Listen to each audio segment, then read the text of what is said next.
about it is how do you? We are live. We are on the air.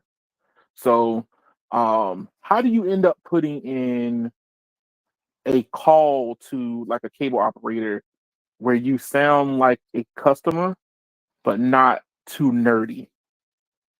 Because if you go too nerdy, you know they're gonna go, well, we'll see something about it. Here you go. Well, I'm seeing the power levels in my house router not performing up to par. Can you have somebody come out and check the node health my um of my neighborhood? We'll get right on it, sir. Click. Man, that man crazy. Well, see now here's the problem. Here's the problem. So Sir, click. after talking to No Radio and Uh huh. learning like the way that that company operates, and all cable companies really, is the first thing that that customer service or that quote unquote tech support person is going to do is they're going to ask you their script. They're going to go through their questions. Are you hardwired to the modem? Do you Mm-hmm. have a router? Have you tried unplugging it and plugging it back in? They're going to go through that whole. They're going to go through that whole like step by step process that they have, Yeah, and then if they can't figure it out, because they're not going to figure it out, they're going to immediately resort to sending a tech out. but the thing is here we are as tech enthusiasts. I mean, you work in the field. Radio works in being a technician, and we kind of have an idea about certain things. But when we have to interface with the public, how do you how do you go towards the public facing consumer side, and you need to escalate this to the point where somebody else can help you and get this problem solved, but yet if you go too nerdy, you can end up hurting yourself. Like Yeah, it's difficult that to say, like, oh, my cable's not working. Okay, we'll be out there tomorrow. And then somebody comes out and just puts two leaves on something and goes, it looks okay to me. And then they run off. 1 second. I'm posting a link to your stream on Twitter. Okay.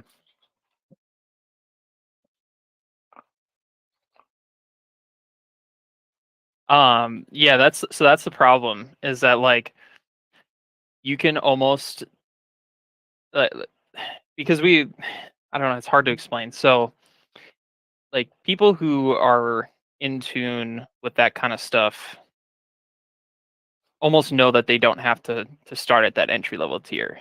They're not they're not reaching the right type of support representative, but you almost have to like go through the motions. Like, okay, I know that my modem's not broken. I know that I have a good patch cable running from my computer directly to the modem. I know that Right. I'm not supposed to be, speed testing over Wi-Fi. Like you have that baseline level of knowledge to like the common sense, but most people don't. But the only way that like you'll ever actually get anything resolved is by basically pretending that you're very, very not in tune with tech, and then going through all of like their procedures. It's That annoying, but it's the only way you'll ever get anything done. it is annoying, but the thing is like, I have for like, a certain level of competency, right? I call like let's say I call Comcast, and at the time before I cut the cord, I had the cable box. So I had already researched on how to kind of get into one of the cable boxes menus and whatever. But then I called tech support because I come to find out, I guess my cable box wasn't provisioned on their end. So the guy came out, put the cable box in, but then he rolled out and it stopped working. It was something weird. I don't remember too much of the details, but the problem was I guess the cable box needed to be re-provisioned on Comcast's network. So I called the customer service. They escalate me to the next level, and the guy is going through his script, and I'm like, oh, I already did that. I already did that too. Oh, I hit point. I held the power button slash whatever. Da da da da da. He's like, are you sure you don't work for the cable company? I'm like, yeah, I'm pretty sure. I'm pretty sure because What I like to do, I like to pretend that I'm doing the stuff. because they can't really Right. tell. They can't really tell. They don't know that you're, you know, especially with like phone tech support, like for your wireless stuff. Yeah. They have absolutely no way of telling if you have powered cycled the phone, or you've reset your network settings. So as Right. long as you just like go through the motions, eventually you'll get to where you need to be. It's painstaking, but you will. Yeah. I'm just saying that, for somebody to come out, so like, with all the conversations talking around cable and some of the technicians that we end up getting the chance to talk to, there's different levels to it, you know what I mean? And it could be something that's wrong with certain aspects of, a cable company's footprint that's a little bit more nerdier than just putting the two leads to a oscilloscope and going, I guess it looks fine.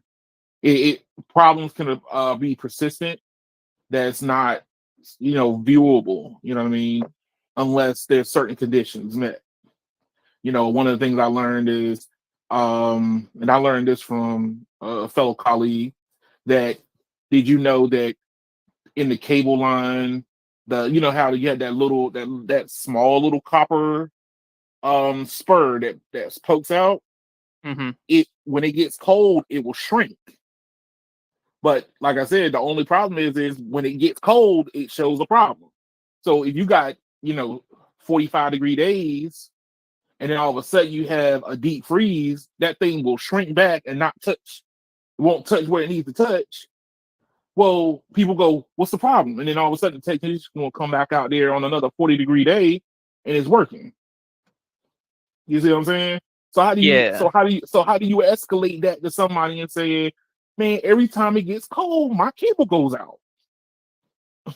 Yeah, unfortunately, it's one of those things that in an industry like cable, home broadband, Uh-huh. your experience with like a technician or trying to get something resolved is like solely dependent on how good the person is at troubleshooting. So, Right. like take like a super seasoned cable person or even a fiber tech. Like they go out in the field and they have been in and around that equipment so many times that they have almost like a mental checklist that they go down. Someone Hmm. who may not have experience with like a specific vendor or a specific location even. Like they're not gonna think that they're not gonna assume or they're not gonna be able to come to a conclusion as fast or even come to the right conclusion just because they're not familiar enough what they're working with, you know? Right. But that would be like if I was a certified Audi mechanic and you handed me a BMW. Like, yeah, like I'm a mechanic, but like I may not know the engine of an M3 like the back of my hand, like I do an S4. Like I'll be Right. able to get the work done and I'll be able to isolate issues, but it's going to take me longer, or I might accidentally miss something. It's not because I'm incompetent. It's just because I'm not used to it. You know? Right. I mean that's just one of those things that I'm trying to, you try to help out anybody who might be a little bit more tech savvy, is that you have to kind of dumb yourself down, which I hate to say it that way, but it's kind of true, to be able to work within the confines of a customer service oriented business model that is designed around people who don't know what they're talking about. You know what I mean? The reason why they have scripts is because they go down this script and hoping that script will solve the problem at hand so you can go away. You know what I mean? That's the And reason why they have it. I'd be willing to venture. Like I'd be willing to go out on a limb and say that 90% of their trouble calls are probably solved by that checklist. Probably, yeah. It's the 10% that you got a problem with. Like, you know, Exactly. maybe Exactly. maybe even less, 5%. That 5% where the thing won't come back on, or power cycling might be still an issue. Did you check to see if it was plugged in? Some cat might have knocked it out of the power out of the wall. You never know. Yeah. Yeah. Man. It's frustrating for people who are kind of nerdy about certain things. It's you don't want to have to sit there and try and like justify your competence to someone who works for a cable company, but like it sometimes you just have to bite the bullet and like deal with people who Yeah, may not. Yeah, you know what I'm trying to say. It's I know what you're saying. I know. I understand. But thankfully hey, with this issue, I can call and say I've been running speed tests throughout the day, directly hardwired to my modem, and I'm never getting above 800 megabits per second. I'm paying for a gig, but I'm not getting that. right. And like, thankfully, that's pretty cut and dry. But if it was like a niche issue, good luck. Mm, that's a good point.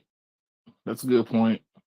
Yo, so I know that you and No Radio venture into the phone realms a lot more than I would, because I kind of have a tendency to stick to how can I say, I have a tendency to stick to the everyday brands. You got the Samsungs, I'm using an Apple phone, but I never went into the OnePlus side.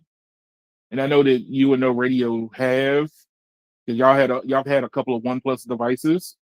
Hmm.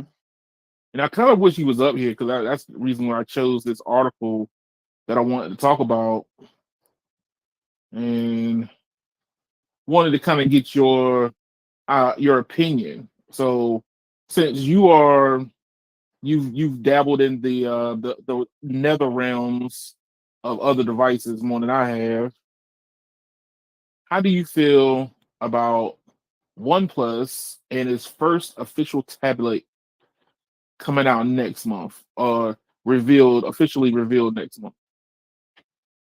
Wait, they're doing a tablet? You didn't know? I had no idea. Now it's reported that that's what they're planning on doing. But remember, the market for Android tablets are pretty much dominated by Samsung right now. So it's looking like the tablet realm is starting to heat back up again.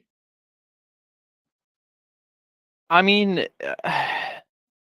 the unfortunate reality is that the tablet market isn't dominated by, and it's dominated by Apple.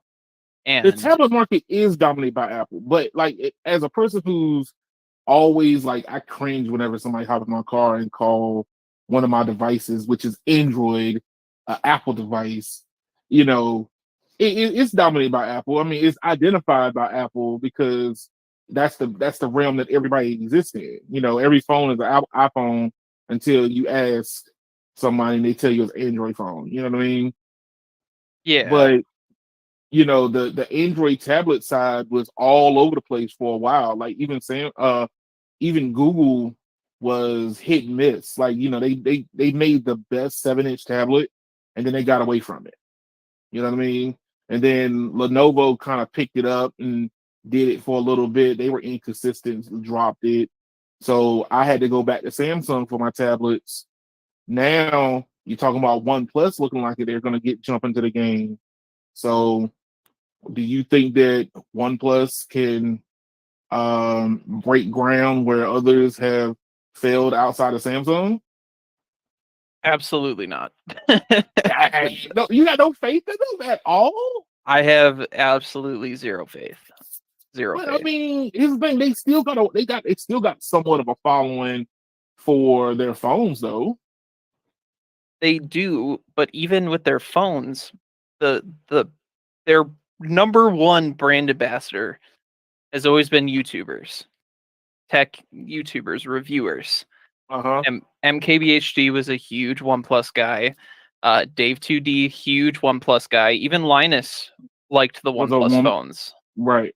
I don't know if he ever actually used one, but I know a lot of the people that like do videos with him on his channel at LTT or whatever their group is. Yeah. Like there are a lot of diehard OnePlus fans in that scene. And every single time I watch one of those reviews, it's it's not as good as last year. There's a lot of shortfalls compared to last year. And that's been like that for like 3 years now. So even their number one brand advocate which has been tech YouTube, is lost faith in OnePlus. Mm. And on top of that, I don't have faith in them to do anything remotely innovative when it comes to the tablet space. It doesn't. Because I mean, my biggest gripe is this, right? Like, I wish that there was more diversity in the Android side, but because of the diversity is what allows Apple to be more dominant in the cell phone space. You know what I mean? It's like Android's ability to be different is what actually hurts it in the long run. So like it's so funny. So as everything's been consolidating down, so like you of course, you and I and probably people who watch the podcast, right, are gonna be like, oh, I remember I had this first Android phone. I had that first one. Man, everybody was making Android phones. You know what I mean? Everybody and their grandma was making an Android phone. OnePlus came up through like making Android phones exclusive. They had a nice little cult following for a while. You know what I mean? But as the market has matured, we've been consolidating down. Now you got Google making theirs, Samsung making theirs. OnePlus is still holding on making theirs, but there's who else is outside of that? Motorola. I don't even like Motorola phones like that. I You know what I mean? actually I think this is going to be a unique take from me. I think Motorola makes some really good phones. I just don't think that they've cemented themselves since Google chewed them up and spit them back out. They were Yeah. very, very, very popular in the budget marketplace for a long time. And then they started getting back into flagships. And the Motorola Edge Plus, it's like their $900,000 smartphone. Mm-hmm. Phenomenal piece of hardware. It's got 144 hertz display. It's an OLED. It's a nice OLED. It's got a good camera. It's got a good build quality to it, but Mm-hmm. it doesn't sell because it's a Motorola. People don't think of Motorola as a premium competitor to the Apples and the Samsungs of the world. Man, I just feel like as an Android enthusiast, right? And I wish that more people like case in point, Speed Tech, if you're listening, hey, he's 180 on us right now, right? He's like iPhone, he has like 15 different iPhone versions he's had and everything, but he got his hand on the S21, right? Mm-hmm. And he's gone ham. I'm like, yo, he didn't even talk about his iPhone the whole time we were on some of these meets because he was just testing and tinkering and everything. Like it's like his eyes got opened up. You know what I mean? It's as a person who's on Android and see an iPhone person finally switch over and actually use an Android phone, it's so weird. I always hear that everybody switches from Android to iPhone, but to see an iPhone person switch to Android is leaps and bounds way different. Yeah, I was actually surprised at how I How didn't think fast he took to it. I wasn't expecting him to just like dive right into it. I thought he was gonna Oh try it for man. like 2 days and then be like, oh screw this, I'm going back Oh to my iPhone. no. It's no stopping him now, man. He look, as the fact that he can see now where all the antennas are and all the towers are, like even the app, like what was it? What we were talking to him about? Was it Cell Mapper? So now he can drive around and on his scooter and start mapping out everything and figure out where all the antennas actually are at. This man is like in a whole nother playground. Right. But I'm just To saying, like, circle back, I don't see OnePlus or any Android tablet manufacturer, with the exception of Samsung, making any reasonable dent in the tablet market at all. I mean, here's the Like, thing. I bought the Tab 8 Ultra, okay? And I have that in the car, but you know what? Everybody keeps saying, "Oh, look, it's nice. That's an iPad. Look, you got an iPad." It boggles me because people they don't see the difference. It's a touch screen, iPad automatically. No. Hey, what's that? You got iPad? It's such a shame too, because I think this year was the first year that Samsung really hit their stride with their tablets. I think so, and I think that's probably why OnePlus might be coming out with a tablet. Is yeah, everybody looks at everybody else's numbers and go, I guess it's time. You know what I mean? Yeah, I guess. I would have more faith in Google, to be honest with you. I think Google I could make a really good tablet. I do like Google's approach because like the tablet, instead of trying to be an all-encompassing device, they're focusing on home with the extension of. So instead of just having like a one set of it, and this is something I've always said, people don't like a one device only type mantra, right? I have this Mhm. one device that only does one thing. No, I like a device that does multiple things on top of the thing that I wanted to do in the first place. So they're doing a tablet dock that acts like your home hub, but then you could pick it up and do a consumption device, right? Oh, I feel like watching Netflix in the palm of my hand now. Let me watch YouTube instead of pulling YouTube up on my TV. These different things is what people gravitate towards more, and then it makes it more appealing because now I don't have to buy a tablet just to be a tablet. Oh, I can take it on the go. Now I have a device that, oh, if I feel like taking it on the go, I can, but I really do want it to automate my home. Well, see, but even Lenovo tried that, and it didn't work out. No, but that thing was not. It wasn't removable. It wasn't something you pick up. That thing was a big screen. It was a nice concept, but that screen was all one device. Screen, base station, all that was stuck together. The one that's supposed to be coming out for Google, it pulls away from the dock. No, no, no. The Lenovo did. They did it a few years ago. It was like an Alexa enabled. It was like an Alexa hub, and then it was like Really? it was yeah, because we sold it at Best Buy, and it had like a little dock, and then there was a 10-inch tablet on top, and you could take that tablet off and use it like a normal tablet, and then you go and put it back, and it would like go into this like mode where it would act like basically like an Alexa device. See if I Hmm. can let me see if I can find it.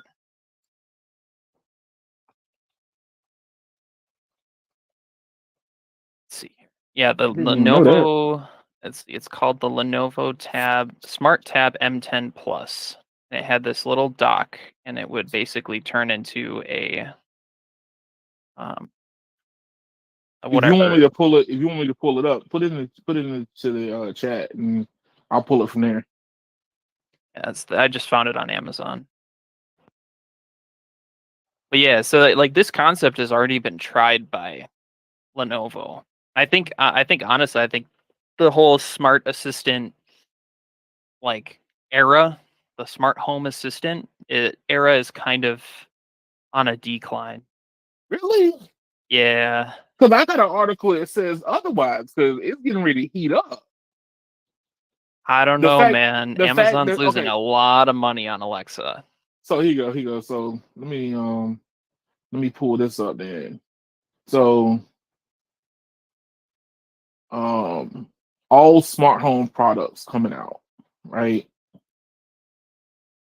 Here you go. So remember we discussed about Matter, right? And how Matter was going to start being that underpinning that links all the rest of these smart home stuff together, even with Apple starting to support it.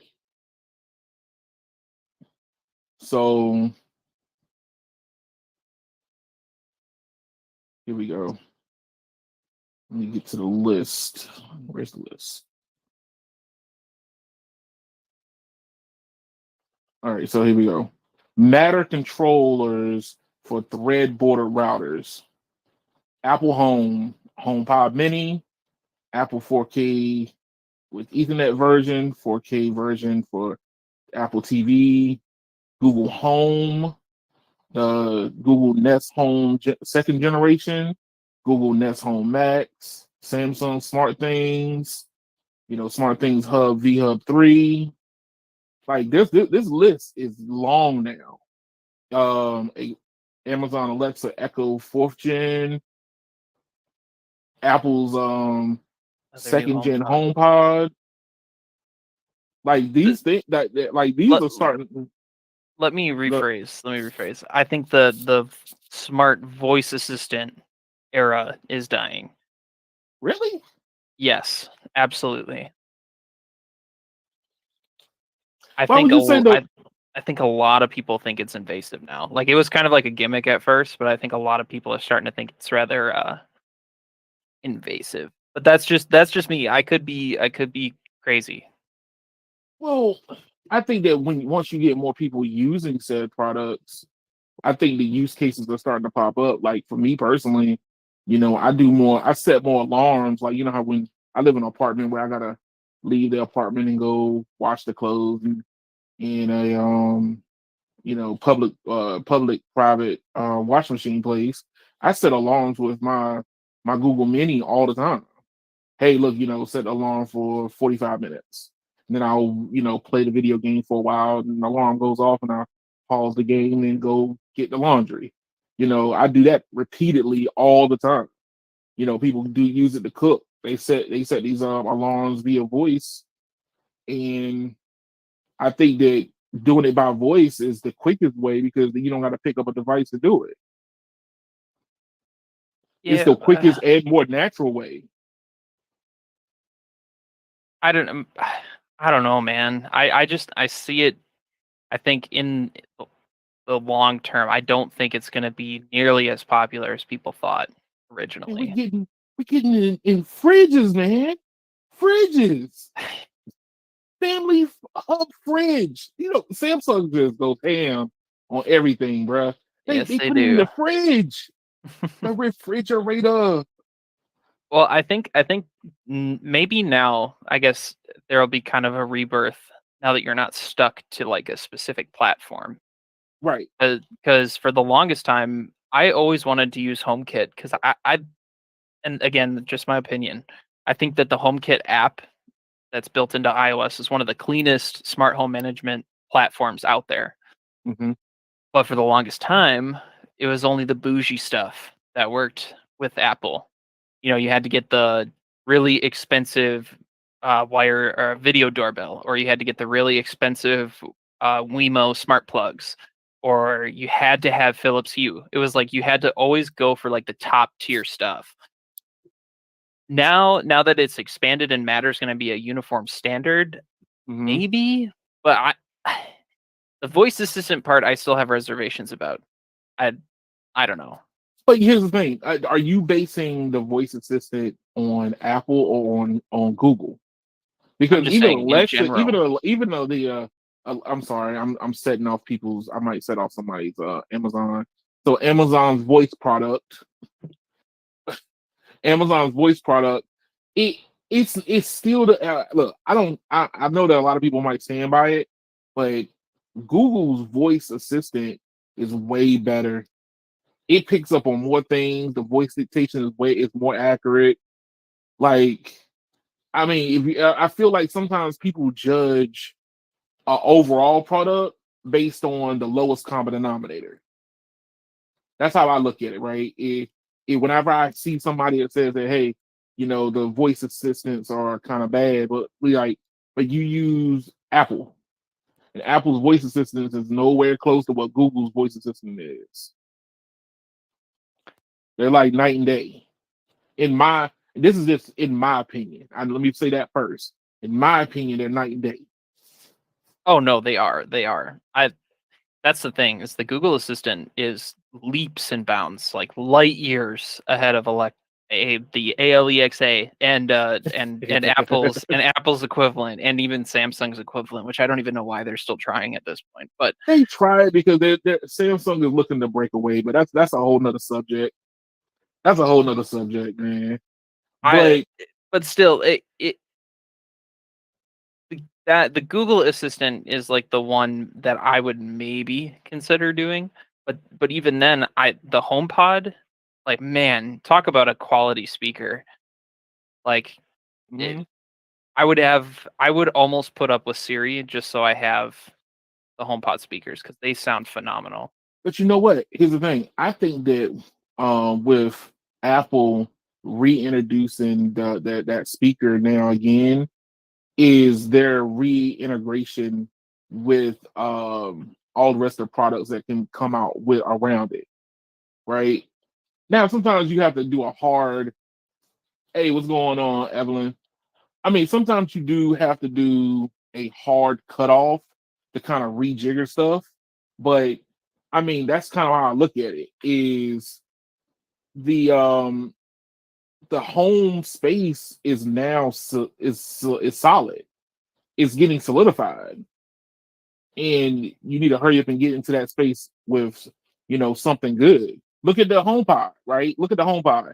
Now they putting biometric stuff in it where you could the things you could have these multiple pods all over the place that can tell how cold or hot your home is and adjust your heating. Like we're starting to get very intricate into these products now. I'm You excited. I'm excited. Don't get me wrong. I think the future is definitely bright. I think now more than ever we're going to start seeing a lot more innovation in that space and with other IoT type devices, which is really exciting yeah. because for a long time I felt like it started off hot. It's like 5G. It started off real hot. The marketing was insane. It was the greatest thing since sliced bread, and then it just fell flat on its face. Well, it Eh, fell flat on its face because more people started getting it on their hands, and then it didn't help none that 5G didn't show up the way it was marketed, right? mhm. You look the way that the marketing was before you had it in your hands, you would have thought that 5G was going to make you levitate. Like I would never touch the ground ever again. You know what I mean? That's kind of how you would thought, and then all of a sudden you get in your hands, and the first thing you get told is, "Hey, you might want to turn that off on your phone. You don't need it yet." Uh, You don't need that yet. it's man. One thing I do really hope that kind of comes from this is as we start to see more smart devices, more IoT stuff. I want to see more integrations with the wireless networks. That's what I want to see. where And where where the cellular networks are more into the what IoT range. yes, Hmm? because that's what 5G is gonna be for. It's gonna be for all of these interconnected devices that all need to talk to each other. That was the whole thing. Increased capacity for, you know, exponentially more devices in the same footprint. But yet Yeah. there's no company that's come out with like an innovative product yet. I say yet with a big asterisk. It, but I think. I want to see it develop. Well, here's the thing. I don't understand why our interconnected. Like, let's say your cell phone. I have a cell phone. I got a tablet. I got a watch. Right. But why do I need multiple? Why do I need multiple different lines for to do the same thing? If I'm on my watch, I'm not. That means I don't want to talk on my phone. And if I'm on my tablet, I don't want to talk on. I don't want to talk on my watch or my phone. Like, why can I have one number that follows me around instead of I gotta get three lines to do the same thing? Like these things that like until this gets solved, people don't care if your IoT because you got to get a separate line for your IoT device. What up, Sneed? What's up, Sneed? That's You got to get that's going to be the barrier to entry, though. Is that someone somewhere is going to have to come out with a product or a service that doesn't require you to have individually build lines for all of your devices or all of these devices. Like even the stuff that we can get now. Like if you walk into the AT&T store and you want to get a wireless uh powered what's it called? Like a trail cam because they make yeah. trail cams that have SIM cards in them so you can watch the feed live. that's going to show up on your bill as a separate line. And wait, if you've got a property that you want to put these cameras all over and you're willing to cough up the money, your bill's going to Yeah. look real messy.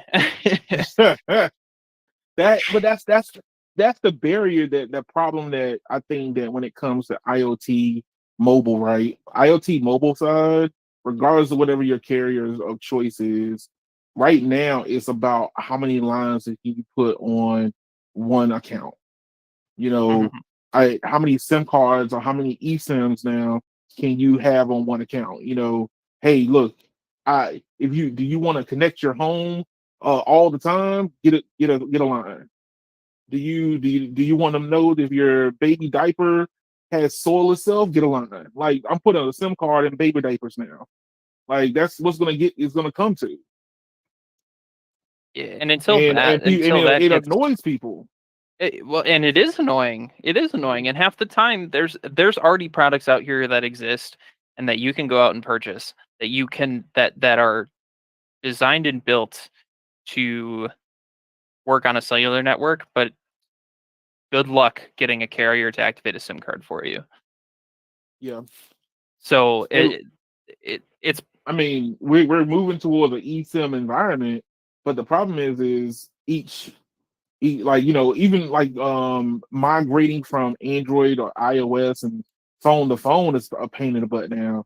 Like, I'm learning more and more that if I wanted to put my Verizon line on my iPhone 14 Pro Max, the reversing it back again is going to be like pulling teeth out of a lion's mouth. Like, it's gonna be hell on earth. why do you think I didn't get the iPhone 14? Well, I didn't think of that until after the fact. Well, and that's you got to remember too, like this community of I'm going to take my SIM card out and move it to 3 different phones every 24 to 48 hours. That's such a small, very, very, very small portion of the average consumer base. Yeah, That but here's like, the thing. But the thing is, imagine now you adding IoT devices into that. Somebody's gonna have, like, let's say that they run, right? The whole mantra about portability in IoT is, here I am. Let's say I'm wearing a vest that reads my biometrics while I'm running, but I don't want to carry my phone. So everybody doesn't want to carry their phone with them while they're running, right? Even though they got these nice armbands that you tuck your phone into and just run down, run all over the place in. So now you just want to wear your watch. Your watch got to have one. Now your embedded, heart monitor, chest vest needs to have a cell line, and then the ankles or your shoes need to have a cell line. Now this is going to get completely ridiculous at this point. it You know, is. I it's don't gonna think it's people are ready. I don't think people are ready. So that's just something that I'm starting to notice, and I think that until this gets solved, like, the way that I see it really is either it's going to be IoT from head to toe, or it's going to be an IoT hub. So, like, let's say your watch is your extension, but then everything Bluetooth to your watch. Like, your earbuds will Bluetooth to your watch. Your vest will Bluetooth to your watch. You have one central thing that Bluetooths to something on your person. You know what I mean? Yeah, yeah. But that's something to watch out for in the coming years. But we still got to wait for all the wireless networks to get their networks built out first. So, Yeah. I mean, like I said, the next use case, me personally, and I talked to a lot of customers recently when I'm, doing Uber, because I had a family that was traveling between um South Carolina and DC to come see their daughter. And I mentioned to them about, the NFL Sunday Ticket going to live stream or streaming now. And he didn't know. He was like, "Really?" And then as we were going down the conversation, you could see the wheels in my man's head start turning, like, I won't have to miss a game because he stays on the go. So in his mind, the only way I see that 5G is going to actually start showing itself is when you on the go and not missing a game ever. We've talked about this before. Now, do I think that Google acquiring the rights to the Sunday Ticket, do I think it's going to get in front of more people's eyes? Absolutely. But I can tell you for a fact, ain't nobody going to want to watch their favorite team play on their mobile device when Verizon's still capping their video quality to 720p, bro. But that's what I'm saying is Verizon's going to have to change that.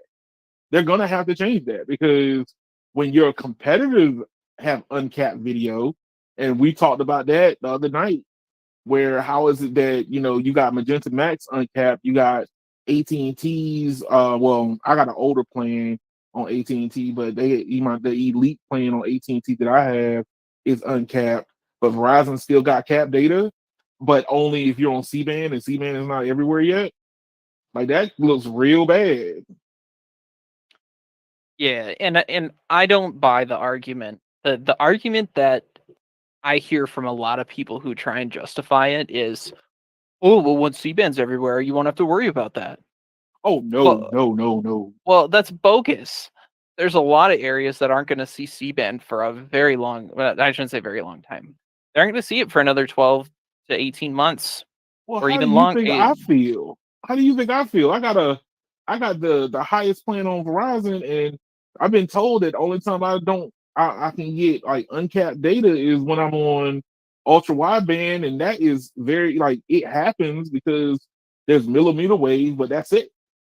So the only time I can experience this uncapped data is when I hit millimeter wave. Yeah, dude, I'm with you. I'm with you. It is my number one gripe is the fact that if you are a paying customer and you're on that Get More plan, you're paying $90+ a month just for your plan. Mm-hmm. You're still capped to 720p video.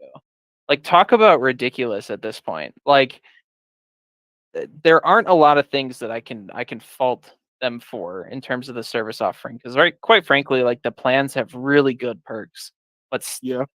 720p in 2023, bro. Hey, Oh hey. god, it drives me up a wall. I like But every you know time. what? But you know what? And I will say this. I have to say this: that people who are on Verizon don't care. They want look. Understand it. That drill that mantra is drilled in very hard. Like understand that screw is not coming out of the wall because the first thing I always hear is, "Well, I can make a phone call." They I don't care mean, about data. I mean, yeah, that that's all fine and dandy, but data is secondary to a lot of people on Verizon. I that's a fine way to look at it. But still, like it's not even about the fact that like people don't care. It's the principle. Like, Hey, look. Here's the thing. Working off principle, look at what AT&T did. They offered HBO Max, went back and took HBO Max off again on principle because nobody was using it. People got mad and they put HBO Max back on again. did they? Do you see? Yeah, they took it. They added it on. I had it. I didn't to solve the problem I've gotten is I have these lines, but I don't have these perks. Is because everything on my own is temporary, except for my T-Mobile lines, right? My T-Mobile lines, I pay that bill, period, no matter what happens. But if something happens where, like, let's say I'm short on Uber and I have a bad week or whatever, or a bad month, or even a bad couple months, AT&T and Verizon gets cut automatically. Understand? My executive producer has already told me that those lines are always on the chopping block. You know what I mean? Mm-hmm. So that's why I don't even bother with the perks because I have to go through and integrate all the stuff into like let's say the HBO, and I got to have the sign up and all this other stuff, and even like what is it, Disney Plus. Those things I would love to use, but if it's always on the chopping block, what I'm gonna do? Once I get rid of it, I got a billing problem on my hands. It gets stupid. But not to get too far off the track, but that's what I'm saying is people don't care. That's the thing. Well, I think and they care, then they don't care. well, and that brings me to another thing I wanted to talk about was the Uh-huh. like the de the de-emphasis on perks with these plans. It started with Mm, AT&T removing HBO Max. We're yeah. talking about T-Mobile starting to walk back on some of their perks that they include with their plans. Hmm. I don't think that there is enough interest from the general customer anymore to have all these perks and benefits and whatever with your wireless plan. Like people just want the plan, they want to pay for their phone service, and they want to be done with it, and they can Well, get everything else a la carte. the perks were always kind of like a play of locking in. So like the way I look at it, right? And I've had people ask me in this community, like, so would you leave T-Mobile? And for the most part, I would if I got a better deal. And the deal would be a lower price or somewhat comparable price with the other two competitors, along with the fact that I do have the what is it, T-Mobile's playing with Netflix, right? Hmm. That integration, like I pay my Netflix through my cell phone bill. You see what I'm saying? So I'm instead of me having my cell phone and my Netflix, now I just have one bill. And that is very alluring because look at what people are choosing to leave, traditional regular cell phone carriers to go to bundling their home internet with their cell phone plan. The allure of it is too enticing. Well, and that brings me to another question I wanted to ask Uh-huh. you. Verizon's been testing out they announced it at a couple months ago, the Plus Play service where you can a la carte add the services that you want, and then it's all like on a unified bill. Yeah. I think as the streaming, I don't even know what to call it, like the streaming subscription, like fatigue starts to set in with people because everything's going up in price. Disney's gone up, Apple Music's gone up, Apple TV's gone up, Netflix has gone up, Hulu's gone up. I think as that fatigue starts to set in with people, they start seeing all of these price increases and they're not able to manage it effectively. A unified solution for billing purposes is going to be very enticing for people It is. as Like as I long could as tell it's you, presented the right way. That's the key I thing. I could tell you right now. So like if you look at the current atmosphere of all these different streaming services, so you got the NFL Sunday Ticket coming to YouTube TV. If YouTube and YouTube TV came out with a partnership with T-Mobile, I would take it just to simplify all my billing. Like that's how fast I would do it. I don't even. I'd be like, "What? You get what? Damn, no problem." Because it simplifies the billing. So imagine like the cell phone companies are becoming the centralized hub for all these streaming services now. I think that's one of the reasons why Verizon is doing this Play Plus Hub is you got your cell phone bill. Now you can add on your Paramount Plus, you can add on your Netflix, you can add on your Apple TV Plus and different things, and all of them goes through your cell phone bill. That's like I mean we're almost going like straight back to cable at this point. The allure of the bundle. Yeah, but you know what? But the thing is that the problem with cable was there was no freedom of choice. It was you got all 585 channels, period. You know what I mean? The only ones you had choice on was the premium ones, and that's it. Like you had to pay extra for Stars and Showtime and HBO, but all the rest of those channels that you never watched, and it was never watching your lifetime unless you were a particular person who watched Lifetime, which I would like to say there's nothing against watching Lifetime. Thank you very much. Have a nice night. But if that was your cup of tea, guess what? You watched it, but you wasn't watching You wasn't watching ESPN, but guess what? We've all know that ESPN made up like 40% of your cable bill, and you had no choice in the matter. And that's, I mean, a full disclosure, I don't pay for cable TV whatsoever. I think it has never been appealing enough for me. I don't watch enough TV to pay for it. But I think that's the problem that so many people had is it's like I have no choice in what I'm paying for. It's either pay for it or don't pay for it and don't use it, don't get it. No, And as somebody who has paid for cable TV, understand it's hard to make that choice, man, where you decide to cut the cord because you feel like that, within the last 5 to 7 years, it was hard because there wasn't any real good options. Now there's plenty of options. I mean, you got Sling, you got YouTube TV, you got, Pluto, you got all these different other ones that have come up. But before you cutting the cord, man, you felt like you was out there on that. You felt like you was out on that limb all by yourself. yeah, man, I don't. It's interesting the way that the landscape has changed and how it is it's evolving. But people got tired of paying for things they wasn't looking at, right? So what the streaming, what the networks have done is they're like, fine, you don't want to pay us through traditional means.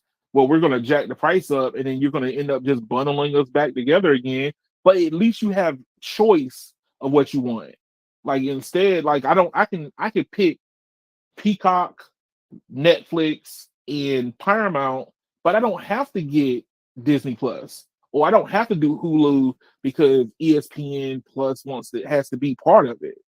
You see what I'm saying? What happens to the people who are not into sports? They had no say so in the matter. They had to pay for something that they didn't care about. That's true. That's true. But I think we've reached a point now too where there's almost. This is gonna sound weird when I say it, but there's almost too much choice. Like there are people out there who may be a fan of like a specific show or a specific series or a specific whatever, and it was like Netflix had the rights to it for so many years, and then it got someone else signed a contract for it. Oh well, now if I want to watch that show again, I got to pay for another subscription. Right. It's like I think the subscription model, at least on a like per subscription basis, has started. I think people are really starting to reevaluate like, okay, do I actually need to be spending an extra $15 a month? Do I actually need to be paying for 8 different streaming services that I use maybe like once a week? And I mean, like I said, it goes back to the idea of choice, right? When it was simpler, it was simple, simplified by the cable companies, right? Or whoever your TV provider was, Dish or Direct TV. They negotiated everything on your behalf and kind of gave you all of whatever they had, right? But mhm. now it's to the place where it's like, yeah, it does seem like it's a whole lot, and I agree that there's certain points, but if you go, and I use YouTube TV as an example, go on YouTube TV and then look at, I don't know if you're not a subscriber, I don't know if you can see it, but I subscribe to it, and then you go into the membership underneath the settings, and there is like 85 channels that I don't even subscribe to. And it's like a lot of them I'm like, oh, I care nothing for those things, but I'm glad it's not part of my bill. Good Lord. Yes, but the thing is choice. People have the choice. It's you choose to make your experience what you wanted. And yes, it costs more, but people do feel like they get more out of it. If you're a big Hallmark fan and you don't care for ESPN, then you're gonna feel like this service is catering to you. That's what it boils down to. If you're a type of person that's like, hey, I love football and I need everything football, but you don't really subscribe to the OWN channel by Oprah Winfrey, You don't feel like you're being like dragged along. Oh, I gotta have own, but I really don't look at it. That's true. That's true. And I think the bigger thing that we're going to start to see in the future with these different TV services and subscription services, that we're going to be moving to a more of a video on demand type Oh yeah. of Oh content yes. content consumption. Because I can tell you right now, I don't know a single person my age who pays for cable TV. Oh no. Everybody pays for internet, but they don't pay for TV. But they Believe want to me. watch their shows. They want to watch them, but they want to watch them on their own time. But here's the thing. Let me tell you where there's an Achilles heel to this problem, right? And it's playing out on Netflix. So Netflix is becoming a bane of my existence right now. I love Netflix. I'm probably was one of the early adopters for Netflix. I did Netflix when they were just doing DVD delivery. Okay. Oh, Yes, we I'm did that too. old, people. I'm Hey, that we did. old. Leave me alone. We had that too. We had that too. But here's the problem. Netflix is annoying the hell out of me because they give me all these different choices to watch.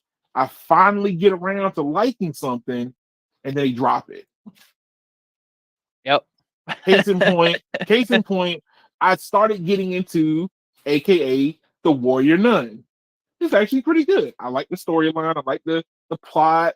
I finally got close to finishing the thing. Finally got close to finishing season 2. Read an article.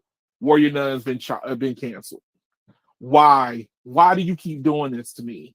If you don't care, don't order it. But because now with streaming, it performance on stream is a problem now. You've given me all these different choices, and now I can't get involved in anything now.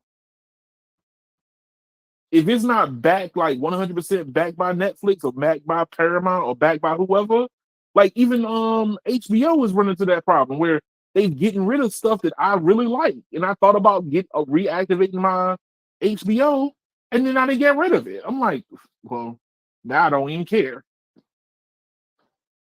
I don't know. That's the thing, man. Is like all these companies, they just keep royally screwing up. Like, but then again, you can't win with your customer base, no matter how hard you try. So You can't. Yes, you Verizon's made can. that very clear. No matter how hard they try, no matter what they do, they will never win. Look. My thing is this: is Disney Plus is the only one that's doing it right. And I'm sorry, I hate to say Yes. this. No, they They're the are. You're only right. ones doing it because they invest in their TV shows long term.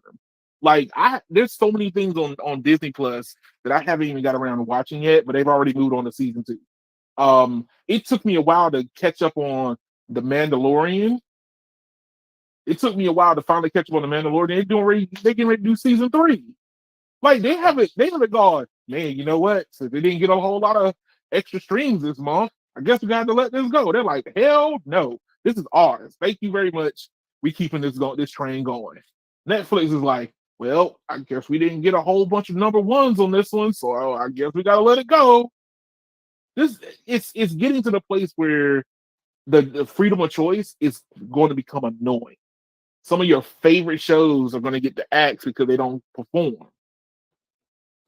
Yeah, yeah, and to your point, like it's like the lesser of two evils. Do you have so much choice that you end up like inadvertently hurting yourself because you have so many options to choose from, Uh-huh. or do you just like suck it up and just pay a little bit extra, and then like everyone's moderately happy? Like, But the freedom of choice is the Achilles heel right now, and I don't know how we're gonna end up surviving this realm because now we're gonna get, like you said, we're getting to the place where you're gonna have all these different pluses all over the place. But then what happens when you finally settle in, and then the numbers don't match, and you get the Netflix problem? Oh well, this TV show's not performing. We got to get rid of it. That TV show's not performing. We got to get rid of it. You know, this is going to happen across the board because they can see the numbers in real time now. They don't have to go through what is that? Ooh, Nielsen. Nielsen would tell kind of give them an idea, right? How well something might perform. They see these numbers in real time on their streaming apps and everything. Hey, how long do they watch for? How long did it take for them to come back? Did they binge watch it? What was the engagement time? They see all these metrics in real time now, and they're making decisions based off of that real time data. Yeah, yeah. It's gonna be interesting to see. Uh, but in light of the whole streaming conversation, streaming services, Uh-huh. what are your predictions for this year? For this year on what TV in general? More specifically, the wireless space. What Oh, do you see, T-Mobile pulling Netflix on us? Do you see them pulling their Paramount Plus deal and pulling their Apple TV Plus deal, or do we see like a pullback as inflation gets a little bit rougher and these companies start looking to they start looking for places to cut costs? Is basically what I'm getting. I I think that what we're going to see in the future, and probably starting this year and into the future, is going to be what I just said a while ago. Is the cell phone companies are going to be the hub of streaming. They're going to be the de facto hub. Like they're positioning themselves as the de facto Gen 2.0 of cable. You get your internet service. Yes, you have your internet on your phone, but you also get your streaming services through them also. I mean, you see it with Verizon doing the Play Plus mantra. I think that there's probably a deal in the works where YouTube TV, because Google and YouTube have been working together pretty close. Like they're offering like different services of late. And I have a couple of them. The only thing they're missing is TV. And you saw that, what was it, a year and a half ago, they axed their own TV service. Ooh, what? T-Mobile? Yeah, T-Mobile had a TV service, and then they Oh killed it yeah, they had themselves. T-Vision. I forgot about Yeah, that. they killed it themselves. So you got YouTube TV. They've done a couple little things with YouTube TV, and now you're talking about YouTube is getting ready to step their game up even more. So YouTube, and you're gonna have a YouTube TV and T-Mobile play right there. Now, I think do you think in order for them to do something like that, they're going to have to start subsidizing the cost of that subscription for the customer? I think that the cell phone companies are going to subsidize it due to the fact that it's a retention play. As much like I think that to make the company more appealing to someone, like why would you switch to T-Mobile if you wasn't already a YouTube TV customer unless it gave you something a little bit extra, right? You know what I mean? What makes you a YouTube TV customer and then want to go over to T-Mobile? You see I what I'm saying? The mean, only the only but thing that would be enticing is either a lower bill or an extra perk. It's going to either be a lower bill or extra perk, one of the two. what I'm getting from you is I'll be able to walk into T-Mobile and get free Netflix, discounted YouTube TV, and a I bunch don't of know about I don't know free about lines. I don't know about free Netflix, right? I don't know about that one. I You think think that they you probably think they're gonna kill Netflix on us, bro? I think they're going to de-emphasize Netflix on us. Okay. Because the way I see the industry going, Verizon's approach to the industry makes more sense. Instead, like early on, I mean, come on, that deal with Netflix on us has been around for 4 years now, right? 4 or 5 years. A hot minute. So I think the whole idea behind it is going to change. It's going to be Netflix is going to be a add-on to your service, not a oh you automatically get it no matter what. You go in and you just go into the menu and go, hey, you know what? Netflix is running that TV show that I really want to watch. Let me add it to my bill. That's what's going to end up being.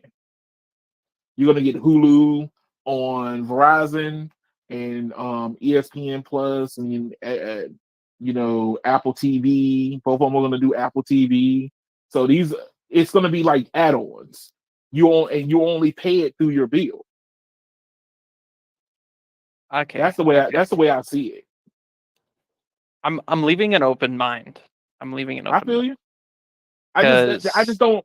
It makes it where everybody knows that you're going to pay your cell phone bill. I talked to one guy. It was a T-Mobile rep, and I was taking him home, and he was like, "Bro, people pay their cell phone. Like, there's no ifs, ands, and buts." So that's what I'm saying. Like, people pay their cell phone bill. I mean, you remember? This is a while ago. Back when we were first talking about price increases, I think it was when AT&T hiked their rate plans for some reason. But on Sneed's podcast, the Mr. AT&T himself was talking about how people are willing to sacrifice every other bill that they have if it means keeping their phones turned on. Yes. So if you already let's say you run a company, if you ran Verizon or you ran AT&T or you ran T-Mobile, if you know that people will forsake little children to pay their cell phone bills, Hank, keep talking. I'm listening. I just got to run and grab something real quick. I'm just saying, wouldn't you want to be the de facto main hub for everything they're doing? They get a chance to really choose what they want to watch through you.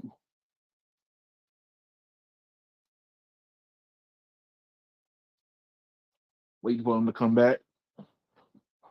While I wait for EM to come back, like, share, and subscribe. Join the conversation through my Patreon. Come up here and have a conversation with us. I'm still waiting for EM though.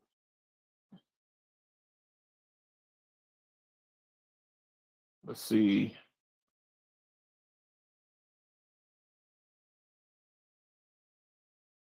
And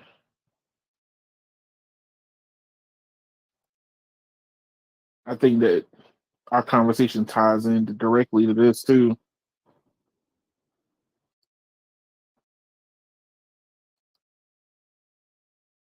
Pull this one up.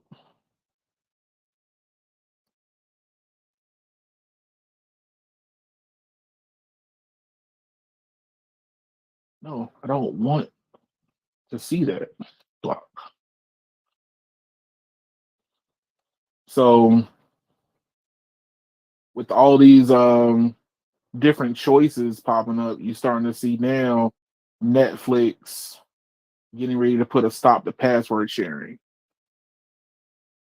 So this right here would tie in directly with the conversation on what do you think is going to end up happening with people's cell phone bills and being able to choose what they want to watch. There's not going to be any choice. I mean, you had your own cell phone bill. Guess what? Put Netflix on your own bill. I'm real upset about this, by the way. Why? Because I share a Netflix account with the people that I'm on the T-Mobile account with. Okay. So full disclosure, it is not that actively use that Netflix account. It'd be 3 separate people. 3 separate people. Okay. But we all have multiple devices at different locations. Right. So here's the thing. I think that this is Netflix needed to do this because it was overall business model wise, it didn't make any sense. People across country sharing passwords, right? But what if you make it a feature? Like, you basically say, hey, do you want to give somebody extra, that might be outside of your footprint, some access? Just charge them for it. Mm-mm. You still don't like it, huh? You still don't like it? Absolutely not.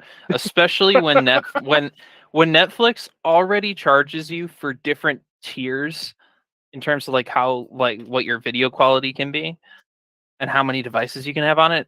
You're also gonna charge me more for sharing that password with other people? Screw you. I'm just gonna go somewhere else. Dude, Well, I mean, Netflix is the most expensive out of all of those streaming services. It's $20. yeah, yeah, You're telling me I gotta pay $20 to stream in 4K, and then I have to pay an additional cost if it's not my Netflix account, even though I get it through like T-Mobile? Give me a yeah. break. It's gonna be hard. Look, as somebody who's, how can I say it? I share mines with between three other people. But we were all within like the same geographical footprint, right? Um, I don't. I feel like sometimes you do stuff for people, but then it gets taken for granted. You know what I mean? Why? It's like, We split the cost of the bill. well, see, and that's what I'm saying. What if it was part of, like, you know how you say you want to watch 4K? What if your bill included up to sharing three different people? They added it as an add-on to go with it. How would you But feel I'm then? but I'm already paying the premium upcharge to stream in 4K.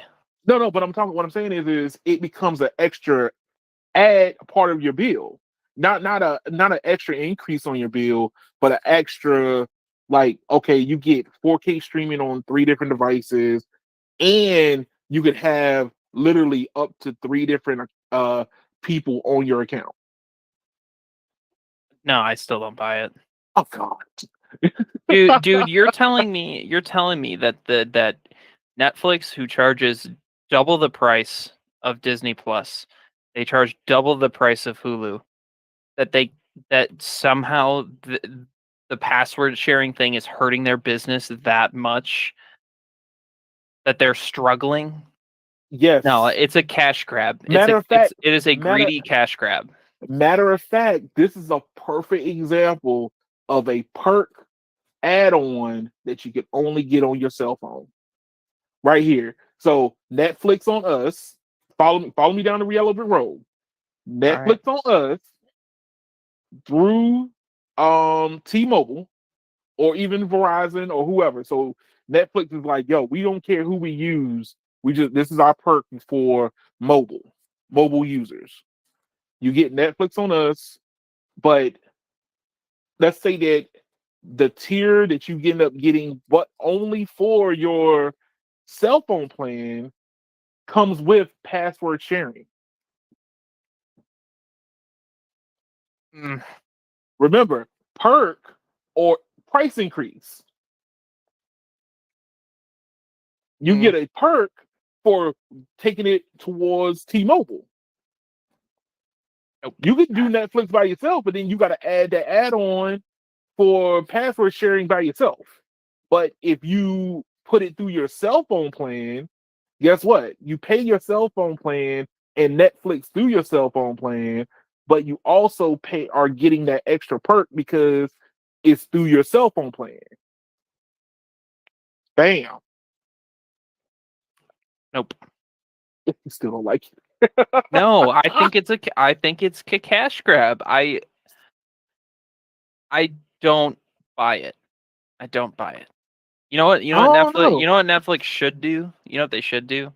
What should they They do? sh- they should stop spending money on garbage Netflix originals that nobody's gonna watch.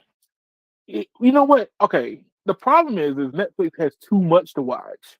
That The exactly problem my is point. Exactly there's my too point. much to watch. So, like, okay, I want to watch Stranger Things, but I also watching something else, which I'm also watching something else. And then I have to stop something else to watch to proceed on something else to watch. There's too many things to watch.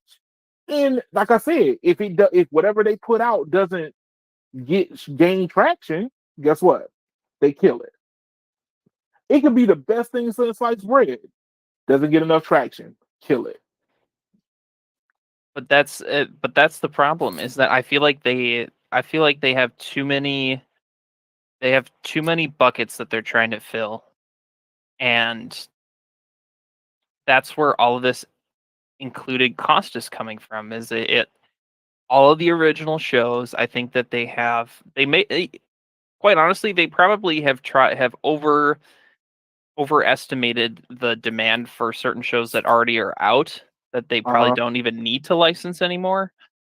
But I feel like this is gonna have some really bad public backlash, and it's gonna hurt them, no I matter don't know. how. I don't know about public backlash, but I'll say this. I think that there at a certain point, and look, me and you see things totally different. Okay, I see it more of along the lines of if you putting stop to password sharing and make a lot more people pay to watch Netflix, then a lot of these TV shows that I get interested in might stop dying. That's how I look at it, right? Is it because there's not enough people on Netflix to make Netflix work? You know what I mean? That's how I look at it. Is I think that there's not enough people on Netflix to make TV shows that I might come across still viable. It doesn't gain enough traction. Or what if those people are not paying customers that might want to watch it, but they're not invested. You see what I'm That's saying? Yeah, you got a fair point. Um, I think that sometimes the only time you get invested is when you actually are either spending your dollars on something. Do you really care about Netflix when you're not the one paying for it? yeah, You see what I'm saying? Like like remember when I said earlier, they see all this data in real time. So they see that you have 3 and 4 of the people that have Netflix accounts. They see the account shuffling around, but they only see you watching something and really engaged in something, but the other 3 people only watch something from time to time. That means they're not invested. They kind of pay in, but they're not invested. They want somebody invested into whatever they're doing. That's kind of how I look at it, right? I pay for Netflix, so yes, gosh darn it, I'm using it. I pay for YouTube TV. Guess what? Gosh darn it, I'm using it. But give me something for free, I'd be like, I'm good. but I feel like it might do more harm than good, because I think that their watch time is going to drop, because all of those people who were just conveniently using it whenever are just not going to use it anymore. And I agree. I think that there's probably going to be a drop, but guess what you end up getting? True data. You actually get people who are engaged in what it is that you're doing. You see what I'm saying? Hmm. If you look at your customer base and you got 1 million+ people, but only 100,000 actually care about what you're doing, do you keep catering to the million when 100,000 people are actually your loyal followers? You could actually make more money, which we have talked about. Verizon bleeding customers, but yet they're still making more money. I Do you care about them? Do you care about them little scales falling off, or do you keep all them? You try to keep all them scales on yourself. yeah, I guess that's a good way to look at it. But I think that this is gonna, I think it might have a ripple effect in the streaming world long term. But that's just me. Good, good or bad. Uh, Time will tell. Time will tell. Let's I think I've Netflixed myself out in this Ah, conversation though. So let's roll on to something else if you have something all else right. to talk about. So here we go.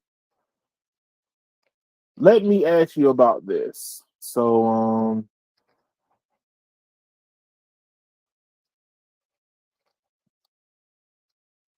we all know that the February 1st Unpack event is coming. Okay. Uh-huh.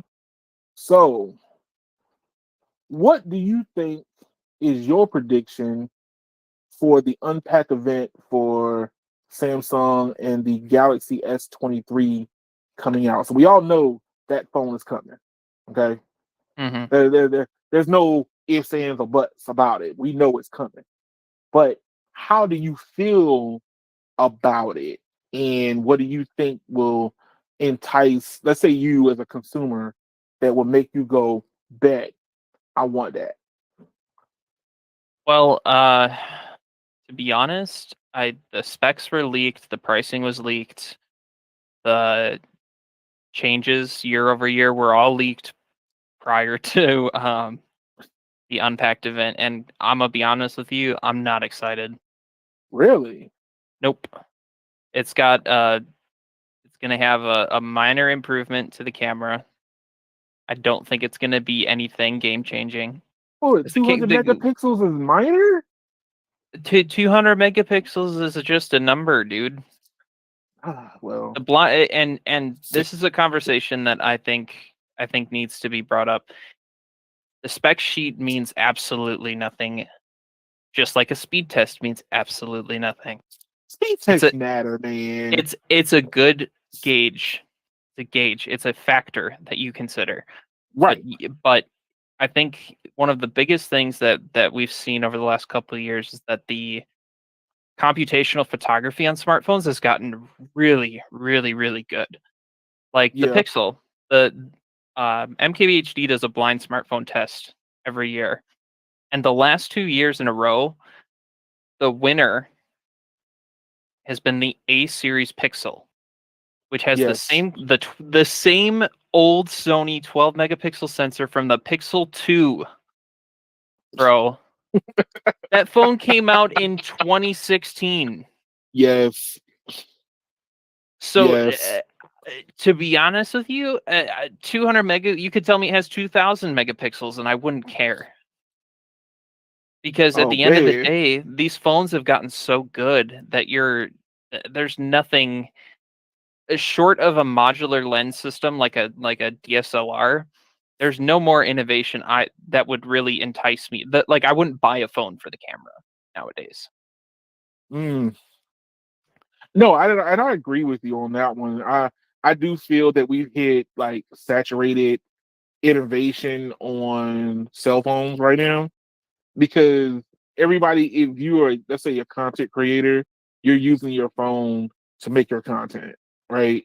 And I think that we're past due time that the cameras on some of these phones need to go ahead and break into the DSLR realm now. But but you are absolutely right. Like the fact that the Pixel 7 and the Pixel 6a is hands down better, all because of computer electronic computational technology. I mean, come on. You can't deny this.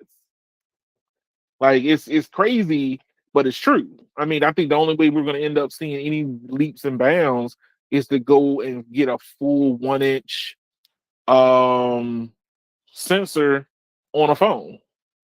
It can't be these little sensors no more. 200 megapixels, but it's still roughly the same little sense.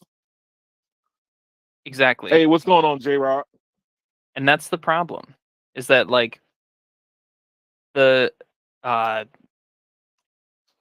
the sensor is still Yeah, the same size, there's no change in it. like physically. So there's no change. The only way that these phones are going to make like monumental improvements in camera quality is going to be by physically increasing the size of the sensor.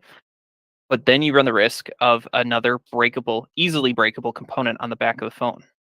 That's true. Oh, look, EM. Let me do this real quick. Fly, Eagles, Evil, fly. Evil J Rock is my cousin, and Okay, he's coming here now. Yes, you won, sir. You won. Y'all in the Super Bowl, baby. Yes. that's a good game.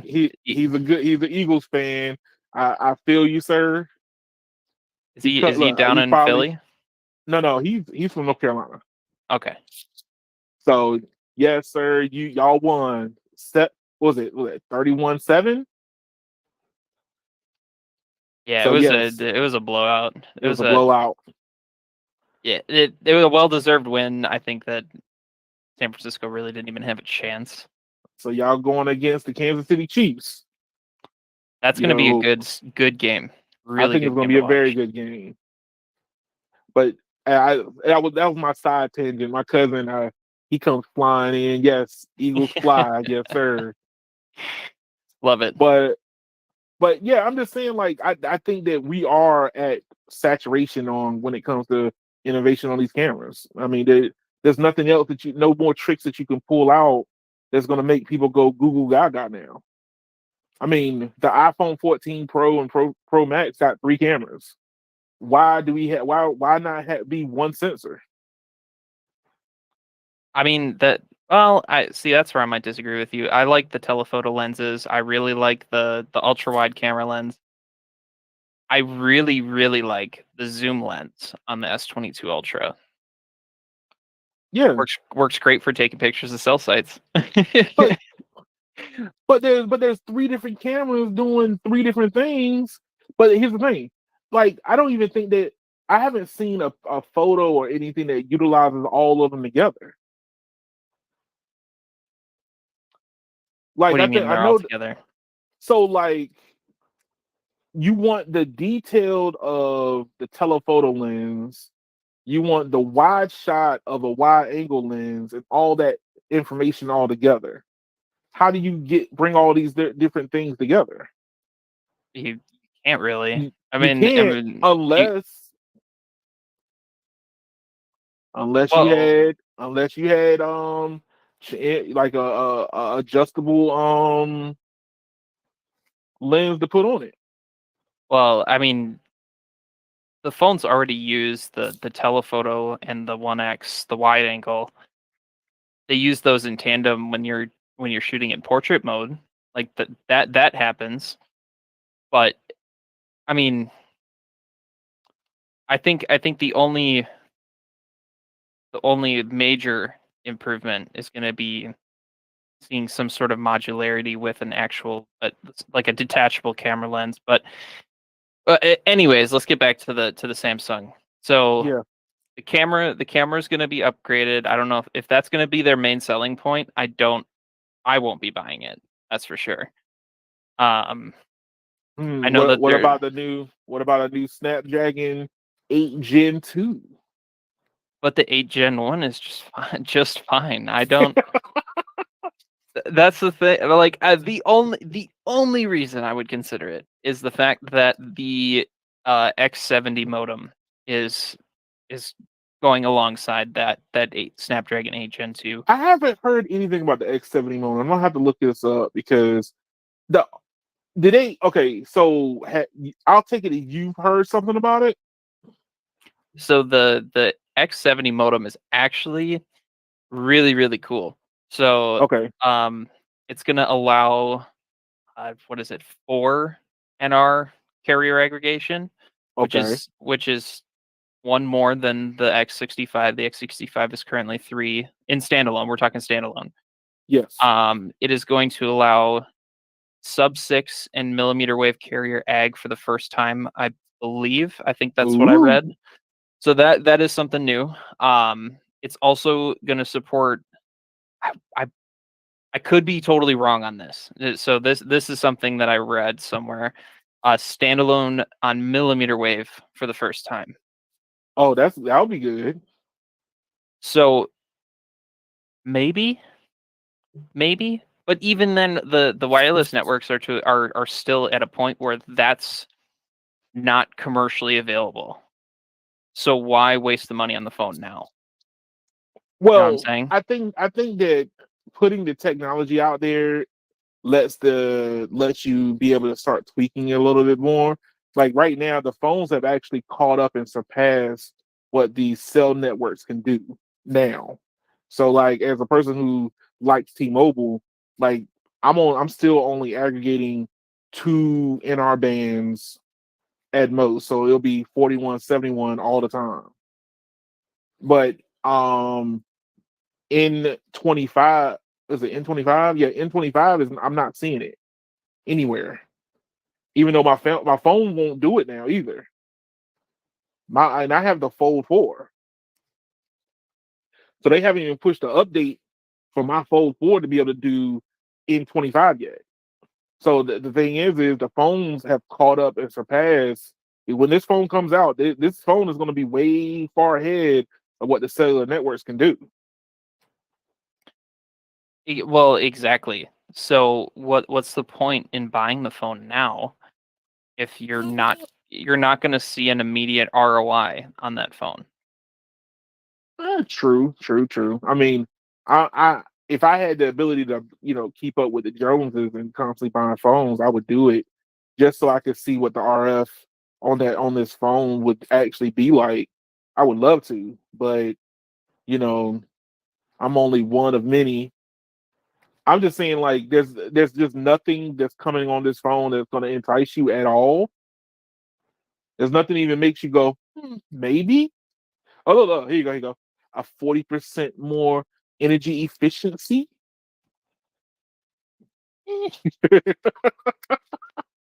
I mean, dude, the standby battery life on my S22 Ultra has been great. Like, genuinely, like, I don't think I've ever said this about a Samsung phone that I own. Like, I've owned, and I've had quite a few. I don't have Yeah. any complaints about this phone. Mm, Not a single one. Other than the fact that I have to restart the phone every time I move my SIM card around. But that's just a Samsung thing. right. So, I while this is really good, it's a good, like, year over year improvement. I don't see it taking off the way that the other ultra quote unquote ultra phones have in the last couple years. I mean, the S20 Ultra, when that came out, it was that phone was just a spec monster. It had Yeah. 12 gigs of RAM. It had a quad HD display. It had 120 hertz for the first time. Like, they had, like, differentiating features, like big changes. And then the S21 Ultra was it was moderate, but it had some big improvements in the camera department, and it had some improvements in the connectivity department that really kind of set it apart. And then the S22 Ultra was like the revitalization of the Note, and that's what Right. was its big selling point. But this year, eh, they're The, just it's a refresh. It's a refresh. mm, no, I feel you where you're coming from. I just saying that, like, if you would you end up recommending this to somebody who, let's say that they were coming up for, another phone, would you tell them to get this phone, or would getting a previous flagship to save money be the way to go? Would getting this phone suffice, or tell somebody to get a S21 or S22? Depends on their budget. So, I was listening to Sneed's podcast the other day, and Uh-huh. they were talking about the mid ranger phone that's really popular, the A53. So, if you're in the budget for a mid range smartphone, you don't want to spend more than $500. You don't want to spend more than $400. Me personally, if I'm stuck to that budget and I'm not willing or able to spend more than that, I'm going to buy a previous flagship. I'm gonna go Yeah. on Swappa. I'm gonna buy a pre-owned S21. I'm gonna buy a pre-owned S22 or whatever. But if I'm looking to, like, refresh my phone, I plan on keeping it for a long time. I got a good trade-in promo lined up or something. But see, you know what? Just go for the new phone. That's something I never understood about Samsung is why not just do the Apple route and make your previous flagships the phone of choice for lower, like, mid rangers. Like, people get all the benefits of the, the same phone, and then it makes it easier for you to upgrade instead of having 45 different brands that you gotta, do software updates for. Like, that's something I never understood about Samsung is you hear you got your Galaxy S23 line, and you got the A line, and you got the B line, and you got the C line, and whatever other lines you got, right? Why not just go ahead and say, hey, look, you know what? We're gonna support our S line all the way back to the S8. You know what I mean? But then the S8 can still be sold on everywhere. You know what I mean? Yeah, They even make special chips to put in these different lines. I've asked that question to myself a couple times about Samsung. I've always said that they have too many phones, but Oh, I agree. I think now they've consolidated enough and they've separated them out enough where I think they're okay. Like, I still think that there is there's almost too much choice in their lineup. Like, Hmm. the S series obviously is designed to compete with the iPhones. That's very clear. But then you start getting below that and you've got the But you but S. you don't but you don't have that problem on iPhone.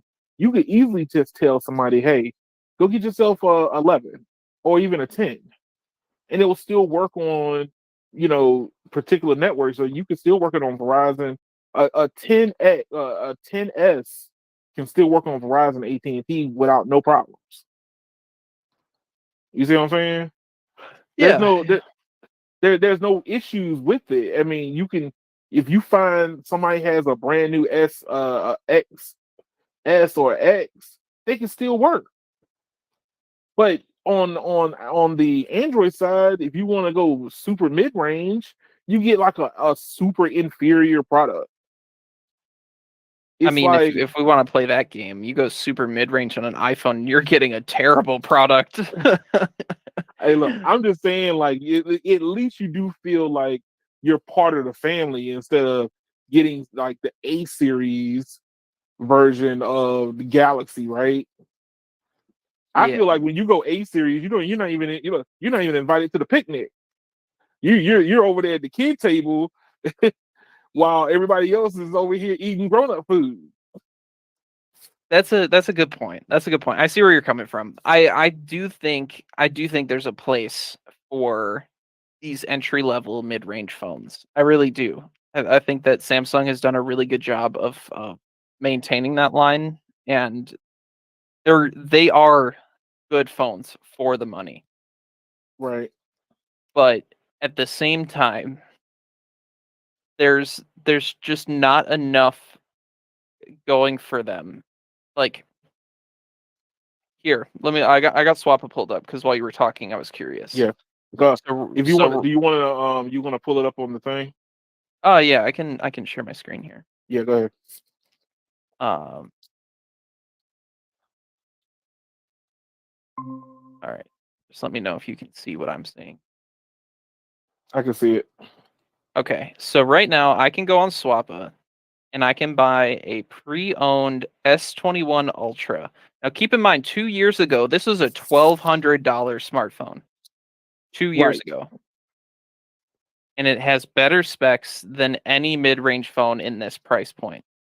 I can go and I can buy myself, uh, let's go with like a good condition smartphone, or even if we go to, let's see, go this one.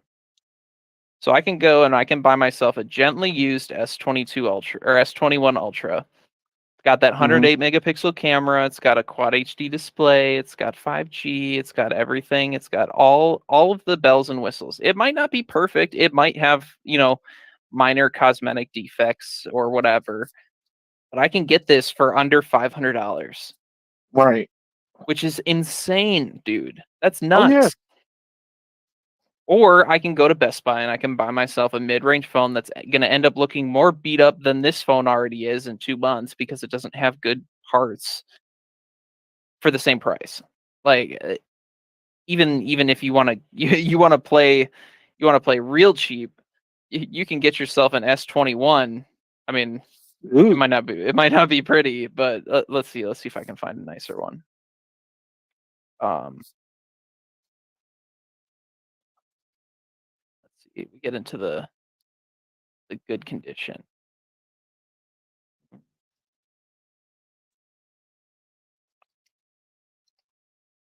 Good condition, reasonable condition, Yeah, that's good. good enough. Right. $250. I mean, that's doable. That's very doable. That's very doable. But but that's what I'm saying is at least if you went that route, you're still within the family. But as soon as you decide to go mid ranger and go to the A series, what your phone is good for 6 months if you get signed on early at best, I'd say I give it and a it's buggy. year, a year. Call it a year. And then it has the nerve to be buggy. Like I've played with some of the A series phones, and when it's like on the display. So I'll go in. Let's say I'll go into T-Mobile, I'll go into Verizon, and they'll have something on display, and it'll be like an A series A series phone. And man, you swiping through, and it takes forever for the second swipe because it can't keep up. Like, what's the point of this phone if it's not able to be at least what in the realm of what people thought a phone should be? No, I agree with you. I agree with you. Uh, the thing is though, and this is where the old retail, my old retail mindset comes into play. Uh-huh. You're budget savvy. I'm gonna stretch my dollar as far as I can throw it. Type of person is gonna go this route. They're gonna go and they're gonna buy a pre-owned phone for a really good price, and they're gonna be very happy with their purchase. Grandma Jim Bob is gonna want to go to a retail store, a AT&T store, a T-Mobile store, a Best Buy, or whatever. Uh-huh. They're gonna want to buy that phone. They're gonna want to have someone set it up for them, show them how to use it, whatever. It's almost like that's the type of person that's buying those phones, aside from maybe some price conscious people. Right. So that's the only reason I can think of why those phones have the pull that they do. Yeah, but guess what it also does? It converts all those people who get those A series phones over to iPhone people because their experience with it is totally garbage. Even like, yo, how can I say it? Even the SE version runs better than these mid rangers, and that's coming from somebody who don't like iPhones like that. Like, Yeah, keep in mind, like if your experience is A series and SE, you're gonna be like, yo, this SE is way better.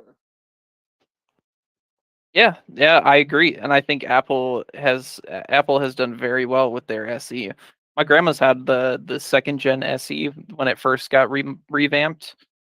She's Right. had that for almost 3 years now, and she's very happy with it. No But problems. that's what I'm saying is I feel like the only way Android is going to be able to keep up with iPhone and Apple right now is consolidate down. And Samsung is going to have to consolidate down.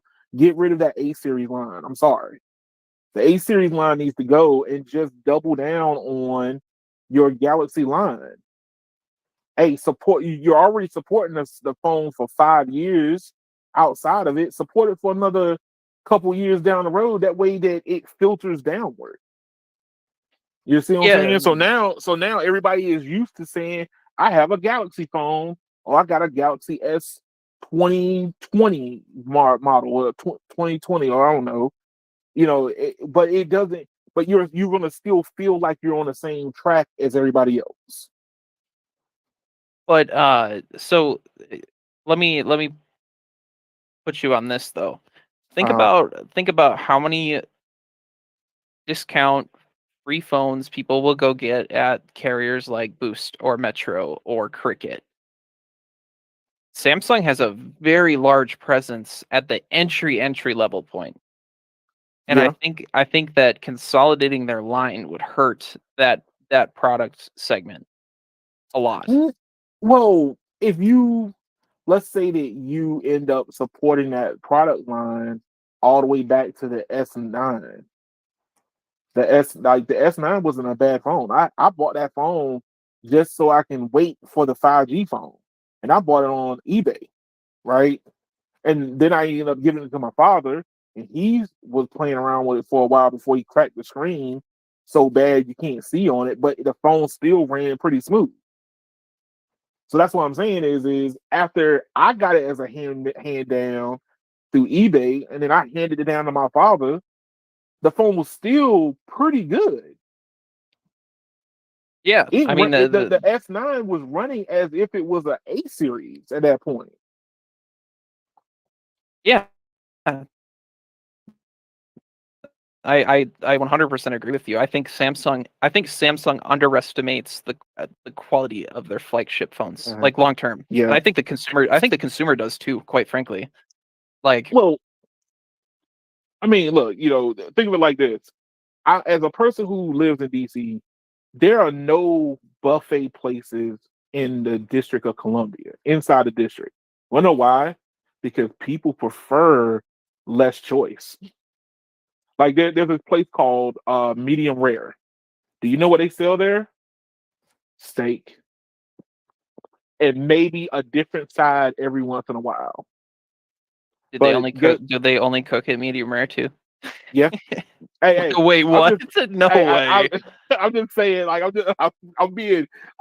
trying to make a point, but the thing is, hey, as somebody who's been like, used to going to Golden Corral, people don't want all the choices. They don't care. They're like, yo, if I go to Golden Corral, I get mediocre everything. But guess what? When I go to medium rare, when I go to this, like, Italian place who only sells Italian food, I get the best time of my life. I get the best experience I've ever seen. That's what I'm saying is you get a la carte. You can be great, but you're great across multiple products that can be mediocre. Or do you do one thing pretty good or very good? I I agree with you. I agree with you. And I mean, that's and kind of how I look at it. I look as somebody who picks up these people and they hop in my car and they're like, "Oh my god, I'm so happy. This place is awesome. You should tell more people about it." And I'll be like, "Where did you come from?" All I had was a steak, and this was the best thing I've ever had. Versus, how many people have you ever said, "Man, I just came out of Golden Corral and this was the best food I ever had."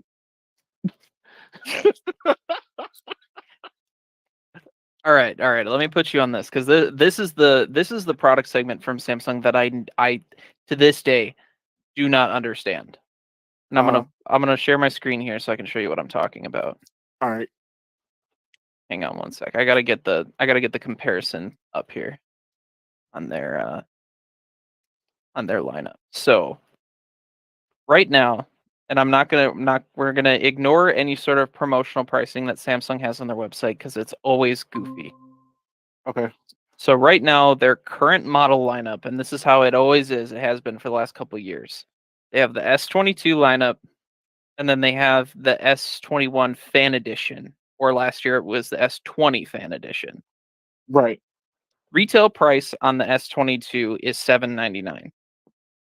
Retail price on this phone is $699. $100 difference. Yes. This phone has a bigger battery. This one has more RAM and an updated one generation newer SoC. They have the same 5G capabilities for all intents and purposes. Mm-hmm. This one has a slightly better camera. This one has a slightly bigger screen. They are so close in performance and they are so close in spec and price that you almost like alienate your consumer. Like there's too much choice. There's too much confusion in the lineup. Right. And I don't understand why they have to have why do I need to have a phone that's a model year spec wise behind that's $100 cheaper than my flagship? It I just think doesn't that it doesn't make sense. I think that because Samsung has so many moving arms to its company, that every single arm is doing something instead of, like, you need to focus. Like, if you're gonna copy Apple, you need to focus. Like, you don't need all these different phones out. Like, granted, you already have the hearts and minds. Like, understand, like, as were you in retail when the first Motorola Droid came out? Oh no, bro. I was probably in Oh, middle school when that came out. okay. So look, I'm out here dating myself. So yes, I'm an old man. I'm sorry. No, Sorry. no, I'm just a child, bro. But look, as somebody who's like was fascinated with cell phones and paying attention, everything was Droid. For 10 years, Verizon marketing, like I just said, Verizon's marketing is impeccable, which I'm just surprised that they are doing as bad as they are right now, but that's a whole nother subject. But everything was a Droid. If it wasn't iPhone, it was a Droid. Oh, what is that? A Droid? Like people see my phone in my hand. No, no, no. This is something else. No, no, no. But I thought it was a Droid. Like that's how often that was how strong the branding was, right? And that's how people see it. So now that when Samsung finally unified their names across all the different carriers, then everything's a Galaxy phone, right? But now they took it to the umpteenth degree. Now everything's a Galaxy phone, but now there's an A series Galaxy, and there's a B series Galaxy, and there's a C series Galaxy. And you're like, yo, but which one do I really want? And oh, I remember my aunt having an A series. I guess I need to go with that. You know what I mean? I mean, And I, dude, they've got 4 different submodels in the A series, 3 oh different Lord, submodels in the S series, 2 different foldables. Like there's there's just too much segmentation, and that's been Samsung's like Achilles heel for the longest time. but that the thing is it goes back to I think like I feel like Samsung is trapped in a never ending whirlpool where Snapdragon and Qualcomm has done it to them. They're like there should be only one chip that they make, and that's it. Because remember, if you only sold the Galaxy line and you're putting a flagship chip in all the Galaxy lines, then guess what? There's no extra other chip that you're making that takes away from production. All the chips are going to be the the eight, whatever 8 Gen 2.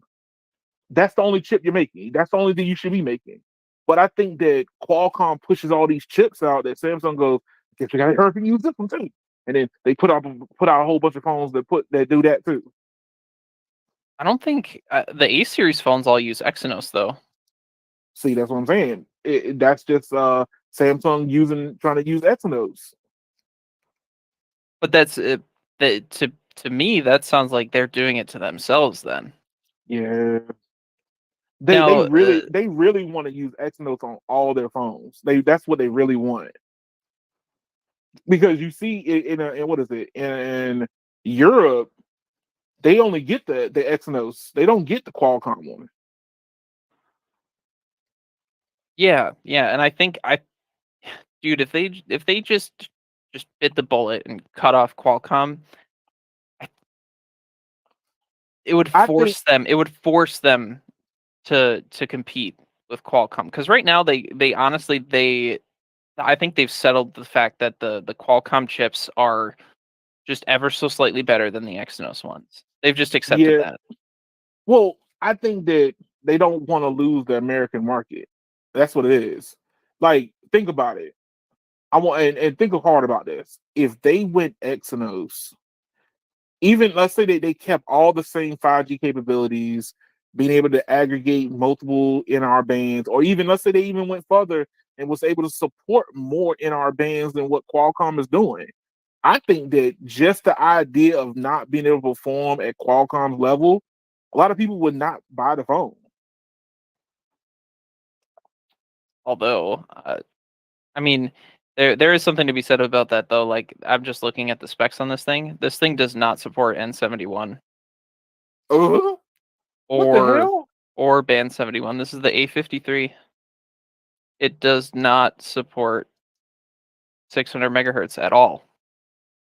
What kind of crap that is stupid. So maybe that's why they keep using Qualcomm in Yeah, their I American think phones. so. Because as far as I'm aware, and I could be wrong, I think the 600 megahertz band is only used in North America. I don't think they use it anywhere else. I thought I thought it was in South Korea too. Eh, I need to look it up now. I'm gonna look it up. I thought it was at least in two different places. I thought it was South Korea and America used the 600 band. Maybe Japan. Let's see. N71. Wait.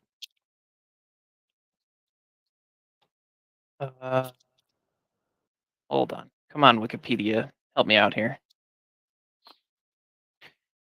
N71. So N71 is used in Canada, United States, That's North United America. Puerto Rico, which is also technically North. United States. Uh-huh. Uh, yeah, it's just Canada and the United States. Oh According to wow. Wikipedia, there could be other countries where they have um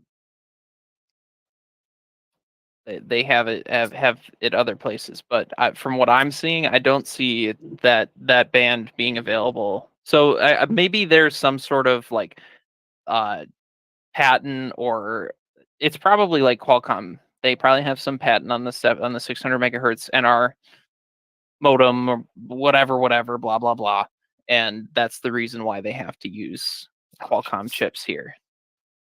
That look, I think that Samsung needs to go ahead and pay that patent and call it a day. What's the patent number? Just give it to us. Thank you. Thank you, Yeah, please. I agree with you. I think if Samsung truly went the Apple route, cut out Qualcomm, you already have a very successful modem development. They already the modem in the Pixel 7 is an Exynos modem. Uh-huh. Phenomenal, especially on T-Mobile. Like my Pixel Well, performs very well on T-Mobile. but here's the thing. If it's a modified Exynos mobile or modem and it works on T-Mobile, that means that it is. Do you think Google is paying that patent to get the N71 on that chip? I, I'm gonna be honest with you. I'd have to do research on it. I don't know.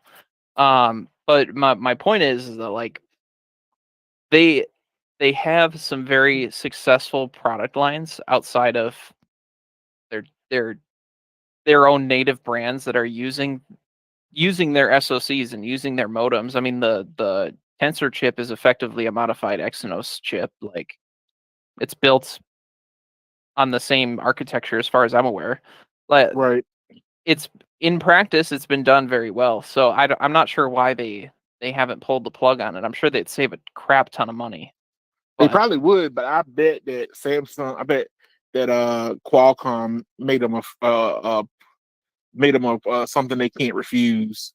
It's like I bet the price of the patent is higher than the price of just going ahead and put the chip in American phones. that's true. Yeah. That's probably what it is. It's like, yo, we only have the American market left. And if Samsung goes away, that means that there's not many phones that's gonna take that Qualcomm chip. You know what I mean? Yeah. Yeah. So that's what I think. Like, yo, Qualcomm is like, we gotta make you an offer that you can't refuse. But Feels very good. Best that's what deal I, I've that's ever made. that's what I think is like. I guess we just do it for this market, call it a day. But hey, look, not to harken on this one. Hey, look, as a person, I want to ask you this question before we get ready to go. And you live in the upper north, upper Midwest, right? Yes, sir. So you are very sensitive about trucks, are you not? I mean, I for the purpose of this conversation, yes. I drive a Honda So, Civic, so but I'm just saying, like, let's say price wasn't an option, would you be driving a Honda Civic? yes. What? No, no. I'd probably be driving an SUV, to be honest with you. But continue. But the reason why I ask this is because the truck market is evolving, and this is subject matter that I think that a lot of people outside of the cell phone community that I've had, we've had conversations on, have talked about. But do you care now that Tesla is getting ready to come out with their Cybertruck and they're planning on being probably one of the last companies to finally come to production in 2024 with the Cybertruck? I don't care. Really? Hey, No. look. So here's my thing. Here's my take on it. Right. By the time they finally get going, you're gonna have too many trucks on the market that are already gonna be looking better than this. People like the reason why. Okay, so like I don't know if you remember the hype around the Cybertruck, but it was the look of it that people got gravitated towards, and then they fell in love with it after they looked at it for a while. But now you're gonna end up getting GM and even Ford. The Ford F-150 is electric, and all these different companies are starting to come out, right? You got the Rivian and other companies are starting to come out, right? By the time the Cybertruck comes, I don't think it's gonna matter from No, a I from don't. a from a from an electric truck standpoint, right? Tesla doing an electric truck, I don't think that there is gonna matter. People are gonna look at this thing and go, "Okay, you bought it so because you can be different, but you lost the heart and minds of people because you waited too long." I mean, I think that uh that truck. First of all, it's horrendous. It looks terrible. It is probably the single ugliest concept car I've ever seen. And that You know might be what? a that might be a It's hot take. grown. It might be a It's hot take. grown on me. It literally has grown on me. Like the more I look at it, I'll be like, yeah, I can see that. Because here's the thing: on cars, like the LED lights are the same size as where the lights would be at on the truck. Yeah, but dude, it looks terrible. Oh, So I here's the thing. Here's the thing. I uh, I'm gonna say this about EVs until I'm blue in the face. what's up? Until there's enough universal charging stations across the country and the range is comparable to a traditional gas vehicle, I'm not touching an EV. Oh, And I I mean, might sound because like a Luddite, I might sound like a boomer, but as someone who relies on their transportation very heavily, as you know, uh-huh. the last thing I need is to be stuck in the middle of the North Woods and I'm 150 miles from a charging station and I've got 60 miles of range left because they don't build out these giant charging stations in the middle of nowhere.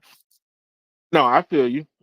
I mean, okay, so as a person who's like always at the bleeding edge of technology, right? Like I find myself at a conundrum. Okay, so I do Uber, and for me, the next possible route for me is to go electric, right? And regardless of whatever the range possibly could be, means nothing in comparison to have to constantly fill up gas. Like 300 plus rounds of range is good for me because I live in an area where there's electric charging stations everywhere, right? I mean, I don't find myself in you know Pocahontas, Washington, in the forest somewhere all the time. And if I did, I'd probably be one of those people who would have like an electric generator as a backup so I can charge my car up. You see what I'm saying? If it came down to me having to make ends meet, you know what I mean? Yeah, yeah. And Cade said it if you want to highlight his comment talking about charge Uh, anxiety, yeah.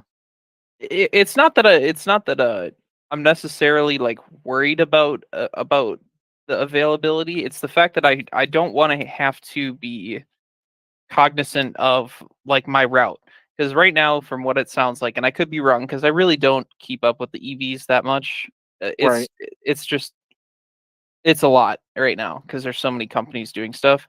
I don't want to have to like sit there and like plan my routes and plan my driving route or my timeline on, okay, well, I can only go this far today before I have to stop and wait 45 minutes for this thing to charge back up again. And then I got to make sure that when I'm on my way back home, I got to stop here again, but I got to make sure that I don't drive too far. Like it's just the infrastructure's not there yet Right. for people outside of urban areas.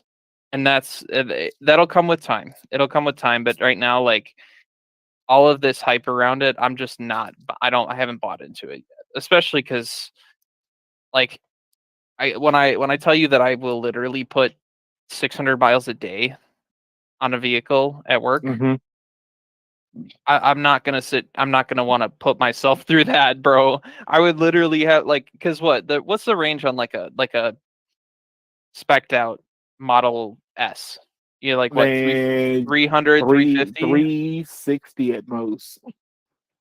So yeah, I would get to my destination. I would have to stop a third or quarter of the way on my way back, sit at a supercharging station for an hour or whatever, and then wait. Waste even more time that I could have spent driving, and then drive back home. Like that just increases the amount of time that I would be out in the field. Well, okay, so let me ask you this question. So not so much as for your work, but how far do you travel in your personal car? But even in my personal car, like, so I don't Right. want to have. Work. I don't want. Here's the thing. So I really don't drive my personal car that much. I put Right. maybe at this point now probably 40 to 50 miles a week max. Like it's really nothing. Um, that battery is going to slowly discharge, and it's going to reduce in capacity just sitting there faster than my gas car is going to. My gas car is not gonna the gas doesn't magically disappear. That's true.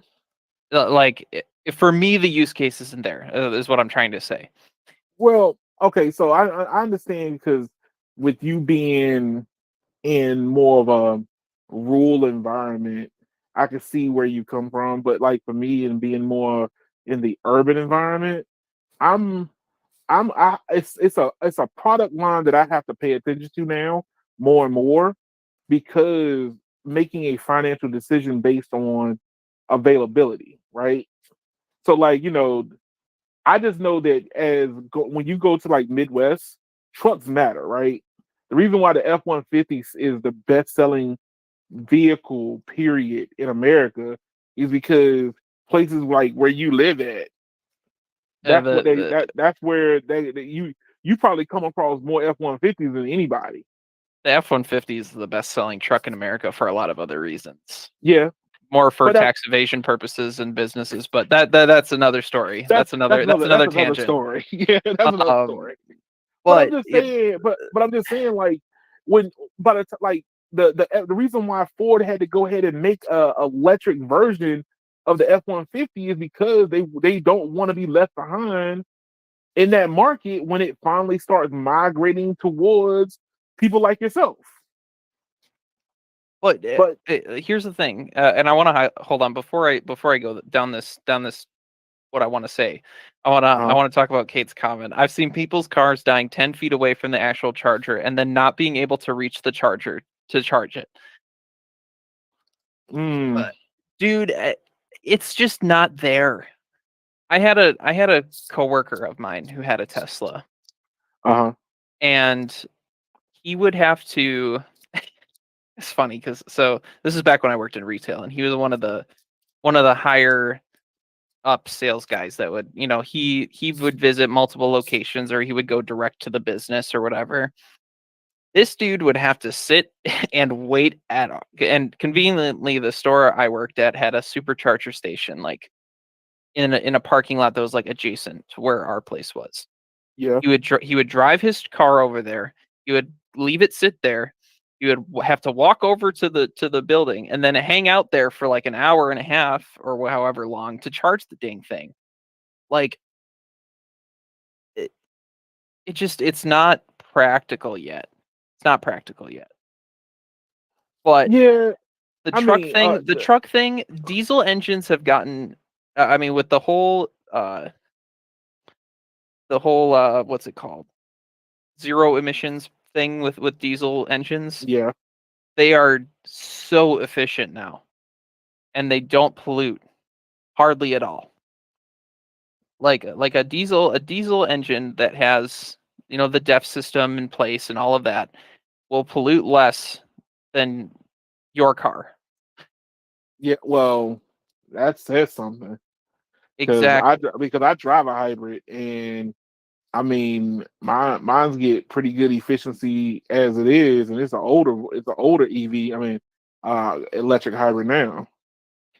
But my point is that for years diesel trucks were the main culprit of pollution. Yeah. Anything diesel powered, and then there was government intervention that said we have to start looking at this is a problem, and then there was a solution to the problem, and then all of a sudden it's electric vehicles. It's like I don't know, man. I don't know. Hey, well, here's the thing. Maybe in 10 years, but not now. If the charging infrastructure got better, then I would honestly say that it wouldn't be as much of an issue. Like, I don't necessarily think that people care about waiting. I just think that like Cabe said, is range anxiety, right? And yes, it only takes 2 minutes to fill up a gas tank. Yes, I know, Cabe. I know it takes No, 2 minutes, dude, but I love the supercharger station that I used to literally I could see it through the windows of my store. There would be lines of people in their Teslas waiting for other Teslas to finish charging. yeah, Dude, that is why put yourself through that? Just to say you're an early adopter to well, buy quite frankly a junk vehicle? Like Teslas are I think, garbage. well, I just say that's another subject that we could always go back to because if I don't know, do you watch Rich Rebuilds on YouTube? Is that's the guy who buys the wrecked Teslas, right? And puts Yes, and he'll piece them back together? yeah, he's been on going on a full on tangent against Tesla, and rightfully so. Because if you watch a lot of his stuff that he's done, like there are things about like I'm not a big Tesla fan. Like I love electric cars, but I'm not a Tesla fan at all. Like I No, could, they're bad. They're bad. they're bad in such a sense that like Toyota. Like he was doing a rundown tonight, like on one of his videos. Like Toyota makes like $1,200 off every car. Teslas can make almost double that, if not triple that, off of their vehicles. That's how crazy it is. Yeah, but and Kate just brings up another point. Like I shouldn't have to pay an extra because the Plaid edition, if I'm not mistaken, is like when you get a fully spec'd out Plaid, it's like almost $130,000. Yeah, I shouldn't have to pay an and extra 40% to guarantee that there's not a 2-inch panel gap between my trunk and my rear quarter panel. Like, dude, like I understand they're a new company. I get it. yes, But herein lies the problem though, right? The problem is Tesla is taking longer to be cheaper. Like everything they're doing, like if nobody's ever noticed, but the reason why every single car really does look a lot the same is because down to the end manufacturing is to make the line as cheap as possible, right? That's the reason why, like just recently, they had a price drop so they can qualify for the tax incentives for 2023. Okay, So they cut like 20% of the price out of the thing, out of their cars, and it pissed off the people who bought their cars right at the last minute, and they see a price drop and they can't even get any money for the price drop. Like, you know how Apple do it. They won't let you buy an iPhone doing a product reveal, right? You know what I mean? Mm-hmm. So it prevents what they call like phone. It prevents a person from regretting making a purchase. But Tesla's like, yo, did you buy one of our cars when it was expensive? Expensive? Tough cookies. We don't care. I just I don't I'm I don't see the I don't see the appeal. I really don't. Hey, look, as a person who likes, I'm like me being a tech nerd, right? Electric vehicles are awesome. I mean, I know that me and Carlos, hey, what's up, Carlos? Me and Carlos are not going to see eye to eye when it comes to technology, because everybody else is like, hey, look, electric vehicles are garbage, and if it ain't broke, don't fix it, right? But my thing is innovation and pushing forward always brings better products. So yes, we're stuck with Tesla because they're the ones that kept pushing it, pushing it, pushing it. And if it wasn't for Tesla, Toyota would not. I can tell you, as a person who drives a Toyota, Toyota was not going to go full electric. It took Tesla pushing the industry to finally make everybody go full electric. GM is finally going full electric. Ford finally put an electric truck out. All the rest of the, like, did you Dodge? The new Dodge Ram is supposed to be like coming out being electric. Like, if it wasn't for Tesla, we would not be where we're at right now. No, That's the problem. Their I vehicles agree. look ugly as hell, but people bought it, and that's the problem. No, I agree. And I think that there's a lot of appeal to electric vehicles, but I, I'm usually I'm like a pretty early adopter of a lot of stuff, but right now uh, the market just isn't there for me. It's not, well, in your area, it's not there, right? Like, the range anxiety is still a thing. I mean, what was it? There was a guy that is another YouTube channel. It's so funny. You'll love what this guy did. He put a generator in the back that ran the whole time, just so he would see if how far he can go without having to go to a charger. I think he did like 1,200 miles without going to a charger, but the gasoline engine kept running even when he was at a hotel. It's just Like, just so uh, he can just so he can make the trip everywhere he wanted to go to without having to plug in. He had that gasoline engine constantly going. it, it,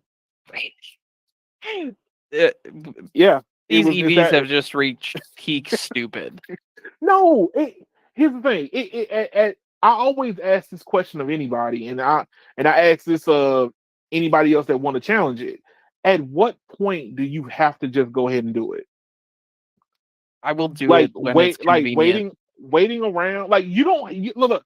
It's not mandated on you to have to go out and buy an electric car, but like for somebody like me and the type of job that I do, it's imperative.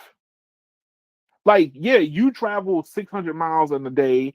I travel about maybe 150 to 200, but the electric car or electric truck or electric SUV gets that easy. And all I gotta do is sit at a charger for like 45 minutes. I sit around twiddling my thumbs for 45 minutes sometimes. Yeah, yeah, and that's fine. It's fine that there's appeal for it in other business segments, but like I'm concerned right now about the Uh-huh. technology after 5 or 10 years.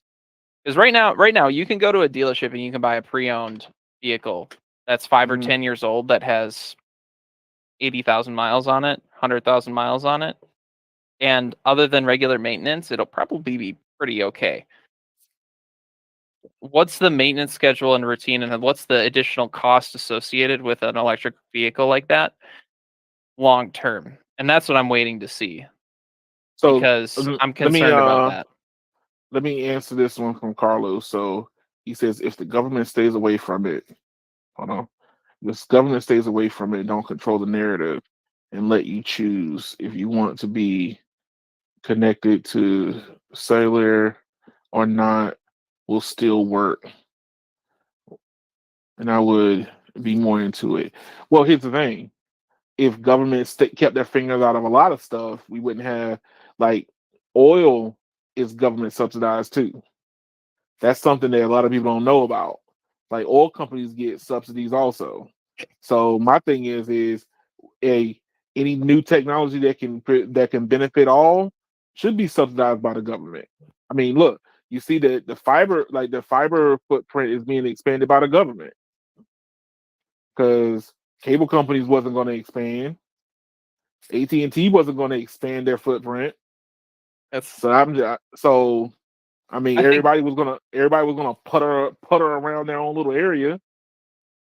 I think Cade brought up the most important thing when it comes to EVs though. What's that? Can't straight pipe an EV. Oh, actually, I am yes, you can. Yes, you can. Dodge proved it. you're gonna Dodge proved it. You wanna know what they did? They but actually straight piped it and pumped sound through it. but I'm not gonna lie, man. If I had the time again, like I did before I Uh-huh.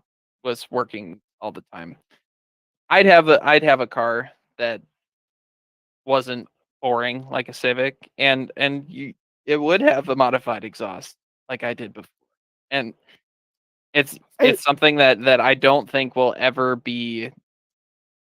I don't think I'll ever get sick of having a nice sounding car. oh Like look, I'm right there with you, but do you know how embarrassing it is to see all these gasoline engines getting beat by a four-door sedan? Like I like watching racing just like the next person, right? I don't know understand enough about gasoline engines to be able to be a super nerd about it, right? I've only helped my father rebuild his truck engine, like, and that was the most I've ever had experience with gasoline engines, right? But then like YouTube will show you how to put turbos on and superchargers on your car and different things. But at the end of the day, it's about going fast, right? And if you're trying to go as fast as you possibly can, and here's your super Hellcat version, with 1,000 horsepower at the wheel, getting beat by a four-door sedan that sounds like a bird whistling. How are you gonna feel about that? but it's not about it's not about how fast you know people who like What's going driving on, Red? enthusiast vehicles. I can guarantee you there's a lot of them who could give uh, couldn't care less about the fact that a Tesla's faster than them. And I'm I sure think it, I think it is because it's about how the car drives. It's not it is. about Well, okay. So here you go. Here you go. Then why did Dodge can't end up getting rid of the Charger and the Chargers? They're not making any more Chargers now because they kept getting beat on tracks. no, they stopped making them because military recruitment's down and they can't sell it to privates at a 34% interest rate anymore. Oh man, you said there's not enough Yeah, military people buying them. uh, all jokes aside, I there's been a lot of a lot of really cool enthusiast vehicles that have been that had their doors closed on them in the last couple of years. The Subaru WRX, the Dodge Hmm. is closing their lines up. I think the BRZ still around? I mean, not that that was like a super fast car. The Evo's gone. Hmm. The I mean, there's I don't think that there's that much of a market there anymore, which is unfortunate. Look, I'm just saying that it makes it hard for some of these. So if you were just saying that you want to go fast, I want to go as fast as possible. I can't look at a ice anymore. I mean, like, yo, I pay attention to some of these YouTube channels, and like, I watch Rob Dom, right? He's doing rotary engines, but even his 1,000+ horsepower rotary engine seems slow in comparison. I was watching him run around the track, and I'm like, yo, why does it seem like you lagging out? Because his turbo is not spooling up, and he's not hitting the gears like he's supposed to. Like, that's Um, how I look at it. well, his RX-7 is a massive Oh, turbo one. that car is huge, and it got a big old turbo on it. But actually, this brings up another point. You want to talk about going as fast as possible. I guarantee you punch it in that Tesla and your range goes from 350 miles down to 200 real Oh yeah, fast. oh yeah. So is it really that much more practical? Is if you're going to push it to its limit, I guarantee you that Carlos's M3 would get better fuel economy than that stupid Tesla from you beating it to smithereens Yeah, hey, look, out on the interstate. If I can beat Carlos in the quarter mile, I don't care how much range I have. As long as I can see him in my rearview mirror. No offense, sir, but it's about beating you. That's all I care about. Just like this is a perfect alliteration to the T-Mobile and their speed test. Tesla and going fast. If all you care about is how fast your speed tests look and you don't care about how your experience is on the network, you're missing the bigger picture. I think that speed testing is the dumbest. Well, it's a dumbed down version of trying to explain what you possibly can do. That's No, pretty much what it is. No, no, yes, it is. it's It's it totally is what it is. it is a reference point, and that's all it is. Yes, but it has I'm been put sick, that and I'm sick and tired of people assuming that the network is just so much better because I can get no. a gig and a half on my N41 when I'm sitting in front of the cell site at 3 a.m. Oh, T-Mobile's so much better than everyone else. Well, that's a narrative that the community has adopted, right? It was, man, I'm sitting right here in front of X, Y, and Z site. Yeah, I'm meters away from the antenna, and I'm getting 200. Well, here's the problem. It becomes like, how far along is the network going to be for said company? You know what I mean? How do you gauge progress? The way that you gauge progress was through speed testing. No, well, it's the low hanging fruit. That's how you get. It's the low hanging fruit, but and I know you and I have talked about this. Yeah. But Carlos emphasizes it a lot. The thing that impacts the user's experience more than speed is time to content. How long does it take for this website to load? How fast can I pull up this YouTube video? Can I Mhm. scrub this YouTube video in real time without it buffering? Oh, what's going on, Austin? No, and I agree with you. Like, what was it? Like, here in DC, there was a event going on, and of course, I have my T-Mobile lines, and I was near like the epicenter of some of these events, and it was taking a nice little couple seconds for YouTube to load on my phone, all because I was close to that epicenter, right? And you're absolutely right. How long? What is your experience like? Um, Millisecond to millisecond is a whole lot different than being able to get 500 megabits per second. You know what I Now, mean? let me ask you: did you run a speed test while you were there too? Yes, I did, And how fast and was it?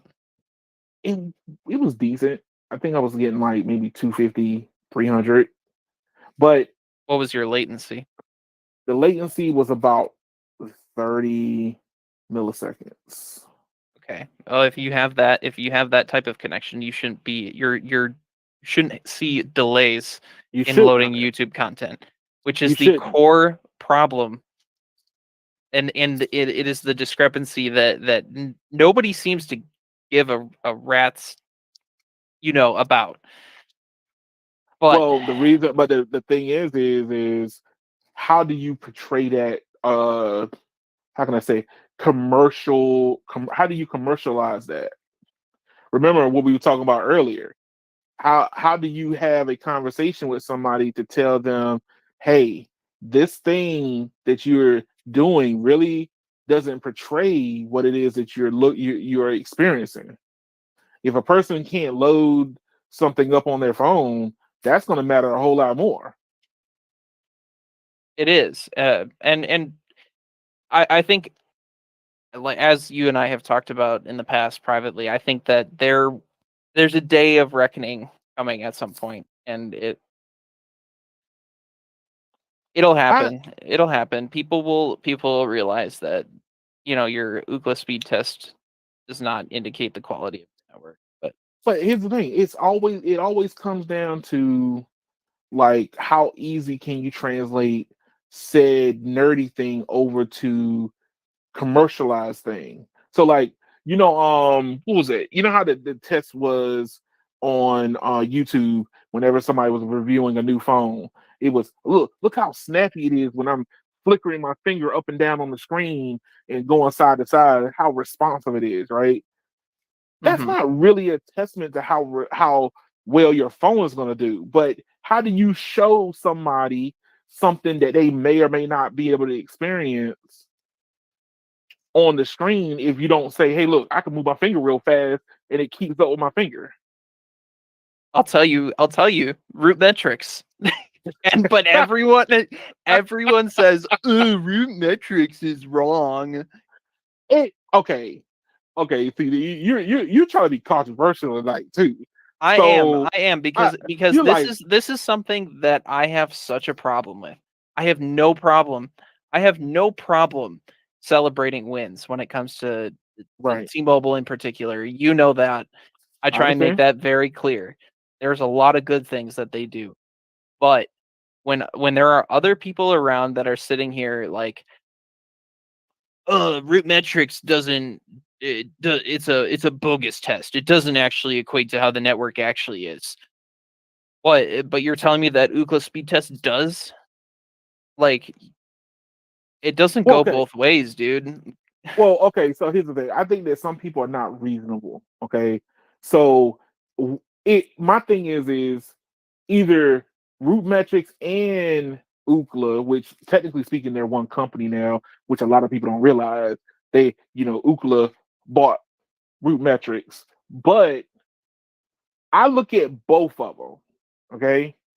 I incorporate all of it together to formulate a bigger picture. Because remember, I'm just one sole little person here that's driving around and holding my phone up in the air and going, wonder what I get today. But you can use the metrics from root metrics and you can use the metrics that you get from Ookla speed testing to kind of give you a better overview about what's going on in the cellular network and give you a progression level of how far they're coming along. Hey, But T-Mobile's doing X, Y, and Z. Well, Verizon's not there yet, but they're looking like they're doing something different. Like, here you go. How I noticed that Verizon in my area was finally getting ready to start pushing C-band. Their deployment changed. I was only getting band 13 or let's say band 66, but now all of a sudden I started getting band 2 everywhere. Well, how would but I not know that? I had to see the difference. but how many times do people have to present themselves out in the real world trying to perform some type of task on their phone, and it literally, connections will drop. They'll Mhm. drop packets, they'll lose connectivity to the network, and then run an Ookla speed test and get 5 or 6 or 700 megabits per second right after they just, I mean, they couldn't download an app, or they couldn't log into their bank account, or they couldn't update an app at the Play Store. Like, And I'll tell you the reason why. how many times do people have to present that to you before you I'm asking you directly, Do Yeah. you start reevaluating the way that you look at that company and that Well, network? okay, so the way that I see it is like I said, you have to test every aspect. It's speed testing and root metrics is not only the only thing because remember, like as a person who is new to understanding the networks, Verizon is very solid, but Verizon micromanages their network a whole lot more than a T-Mobile and an AT&T does, right? Hmm. But here's the thing: Verizon's is more reliable. I might not be able to do 500 megabits per second on Verizon currently right now in my area, but guess what? I'm going to get. I'm going to get that solid 30 megabits per second, no matter where I'm at. You see what I'm saying? That much I do know. Where if I'm on T-Mobile, it's hit and miss. Yeah, I can do a 500 megabits per second speed test, or even 7, or even 1.5, gigs. But as soon as I get ready to try to download something, it goes crawl, crawl, crawl, crawling. I'm crawling because T-Mobile's like, yo, it's nice for you to see that, and you can go post that on Twitter. But gosh darn it, we are going to not let you tank our network. That's what I think is happening. But I I really do what think that's what's going on. what provides the better experience for the customer? The better experience is consistency. But And guess what? who's the king of consistency? Verizon's the king of consistency. Hey, look, Exactly. I'll be the first person to say that. I'm gonna be the first person to say that. But But here's the thing. when you talk about T-Mobile, you can't sit there and skip over these shortfalls in the fundamental deployment of the network. Yeah. Does Verizon have issues? Absolutely. Does Hmm. AT&T have issues? 100%. But more times than not, it's T-Mobile the one that's coming up short, But even but if they're the fastest. but here's the thing. And you're the argument that you're having and fighting against is this: perception versus reality. Like I could have a conversation with a couple of people in our community, and they'll say that I would rather get, and this is exactly what somebody said, I would rather get this 1 megabit per second, and I know it is reliable, than seeing a gig and a half on my phone.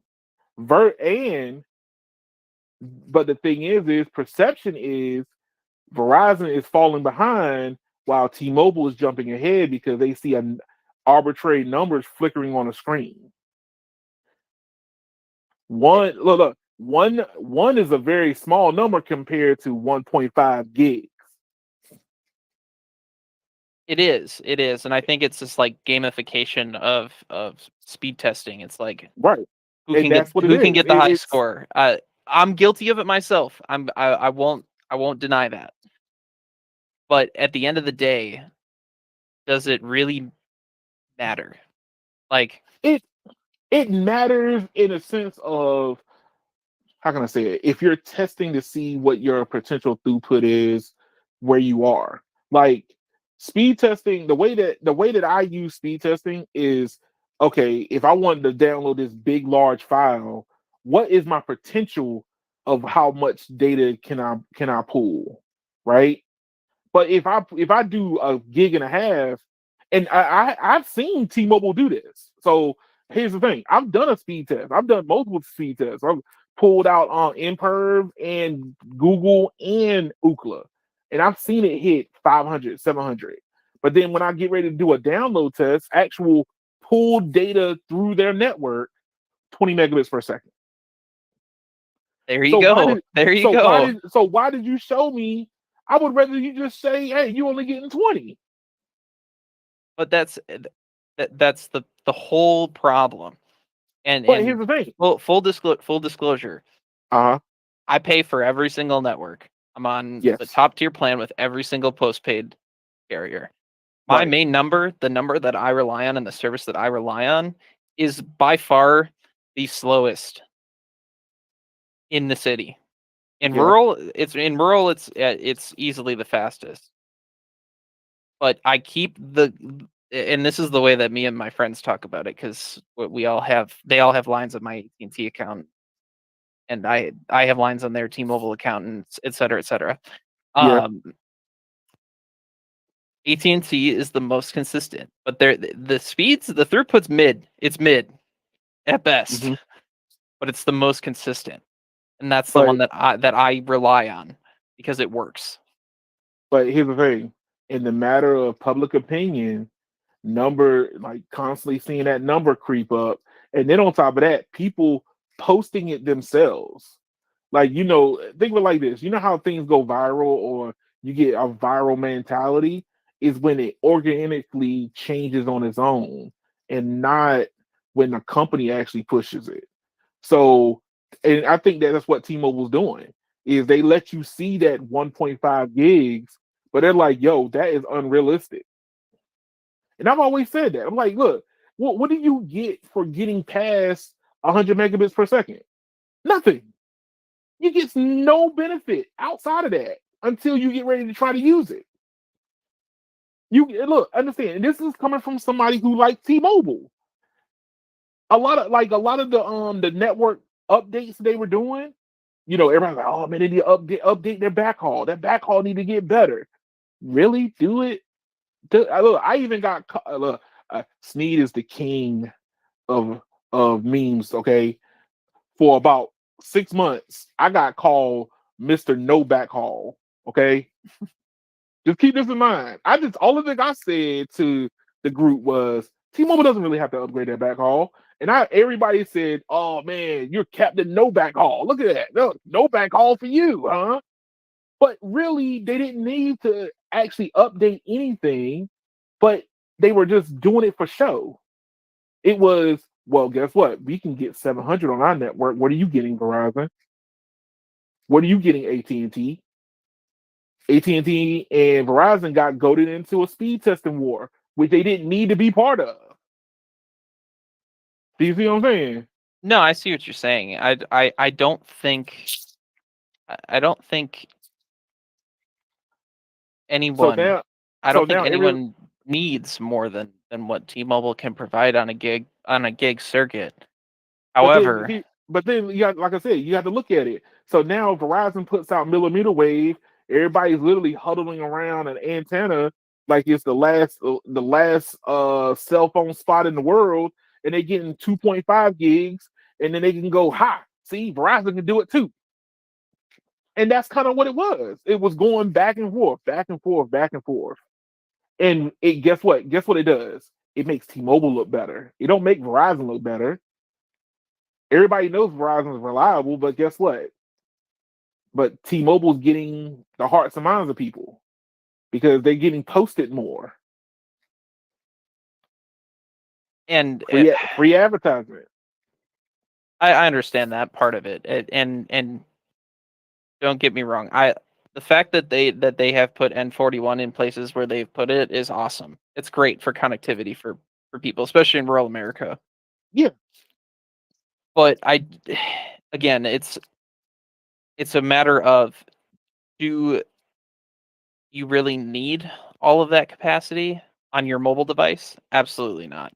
Well, I don't think you need it yet. Like there's nothing that we have come across that's going to utilize 1.5 gigs.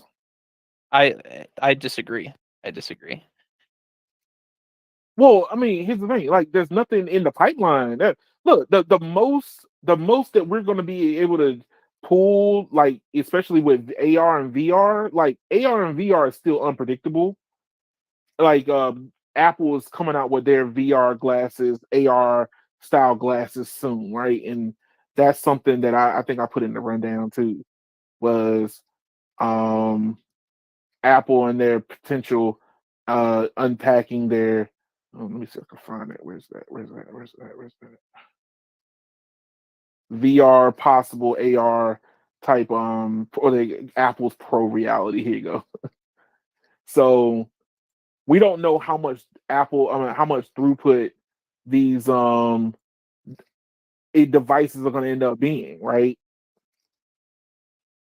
But But also it begs the question of are people going to be using this outside of their house where they probably have Wi-Fi?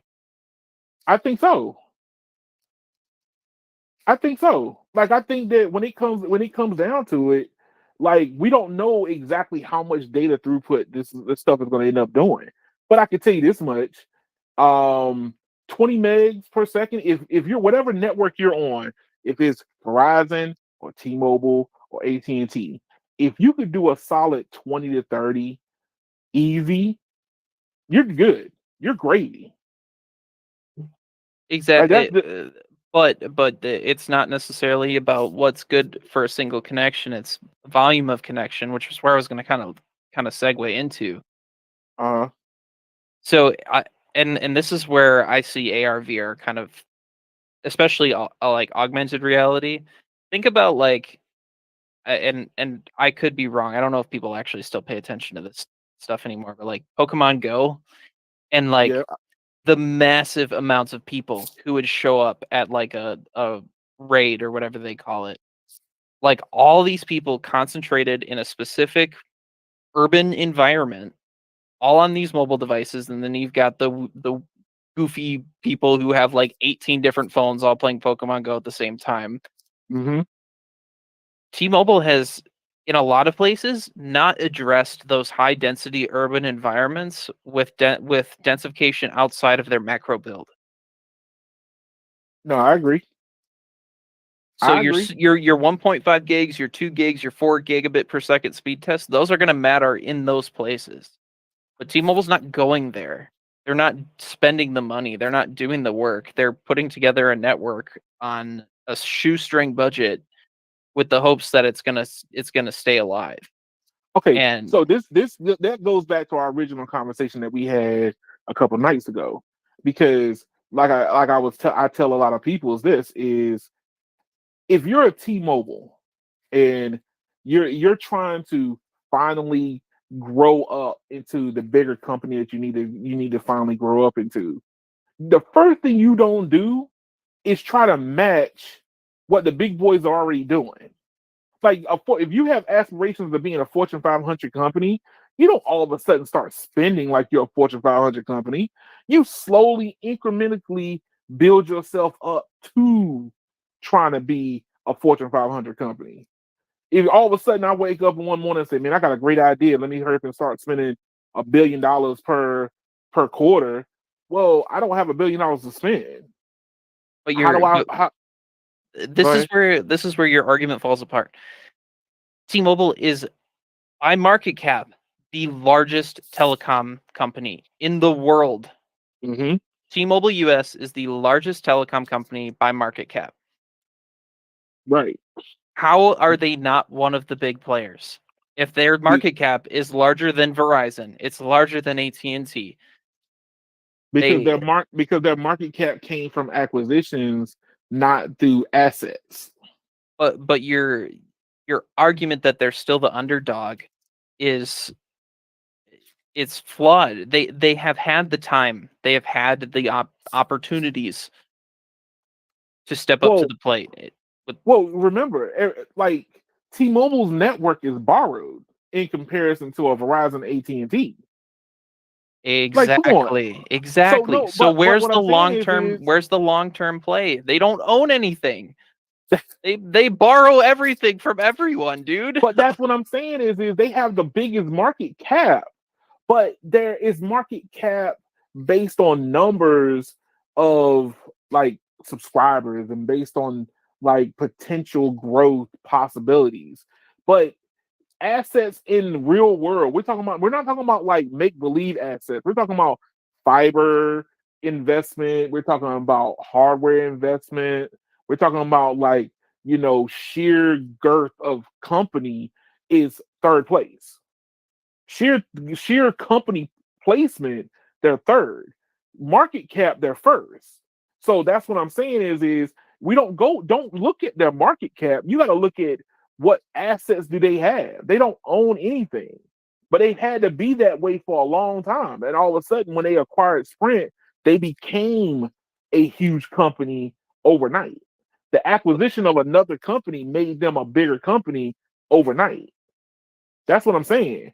But But understand, the problem is that Sprint had too many problems as it is. okay, that's Okay, fine. fake That's all 5G, fine and really? dandy. That's Really, all Cave? fine. That's all fine and dandy. But at what point? At what point do they stop borrowing from other people and start deploying and owning the network? Because long term, Uh, I can guarantee you this. So we're talking about long term viability, and you and I were talking about this. We got into a rather mhm. heated conversation about it. Yeah. Once Verizon and AT&T are done dumping money into their C-band build, and their cost and their capex reduces dramatically because they have C-band nationwide, Hmm. and T-Mobile is still going to have to pay all of these leases and continuously scale their backhaul to compete with Verizon and AT&T, who own their backhaul and can do it themselves.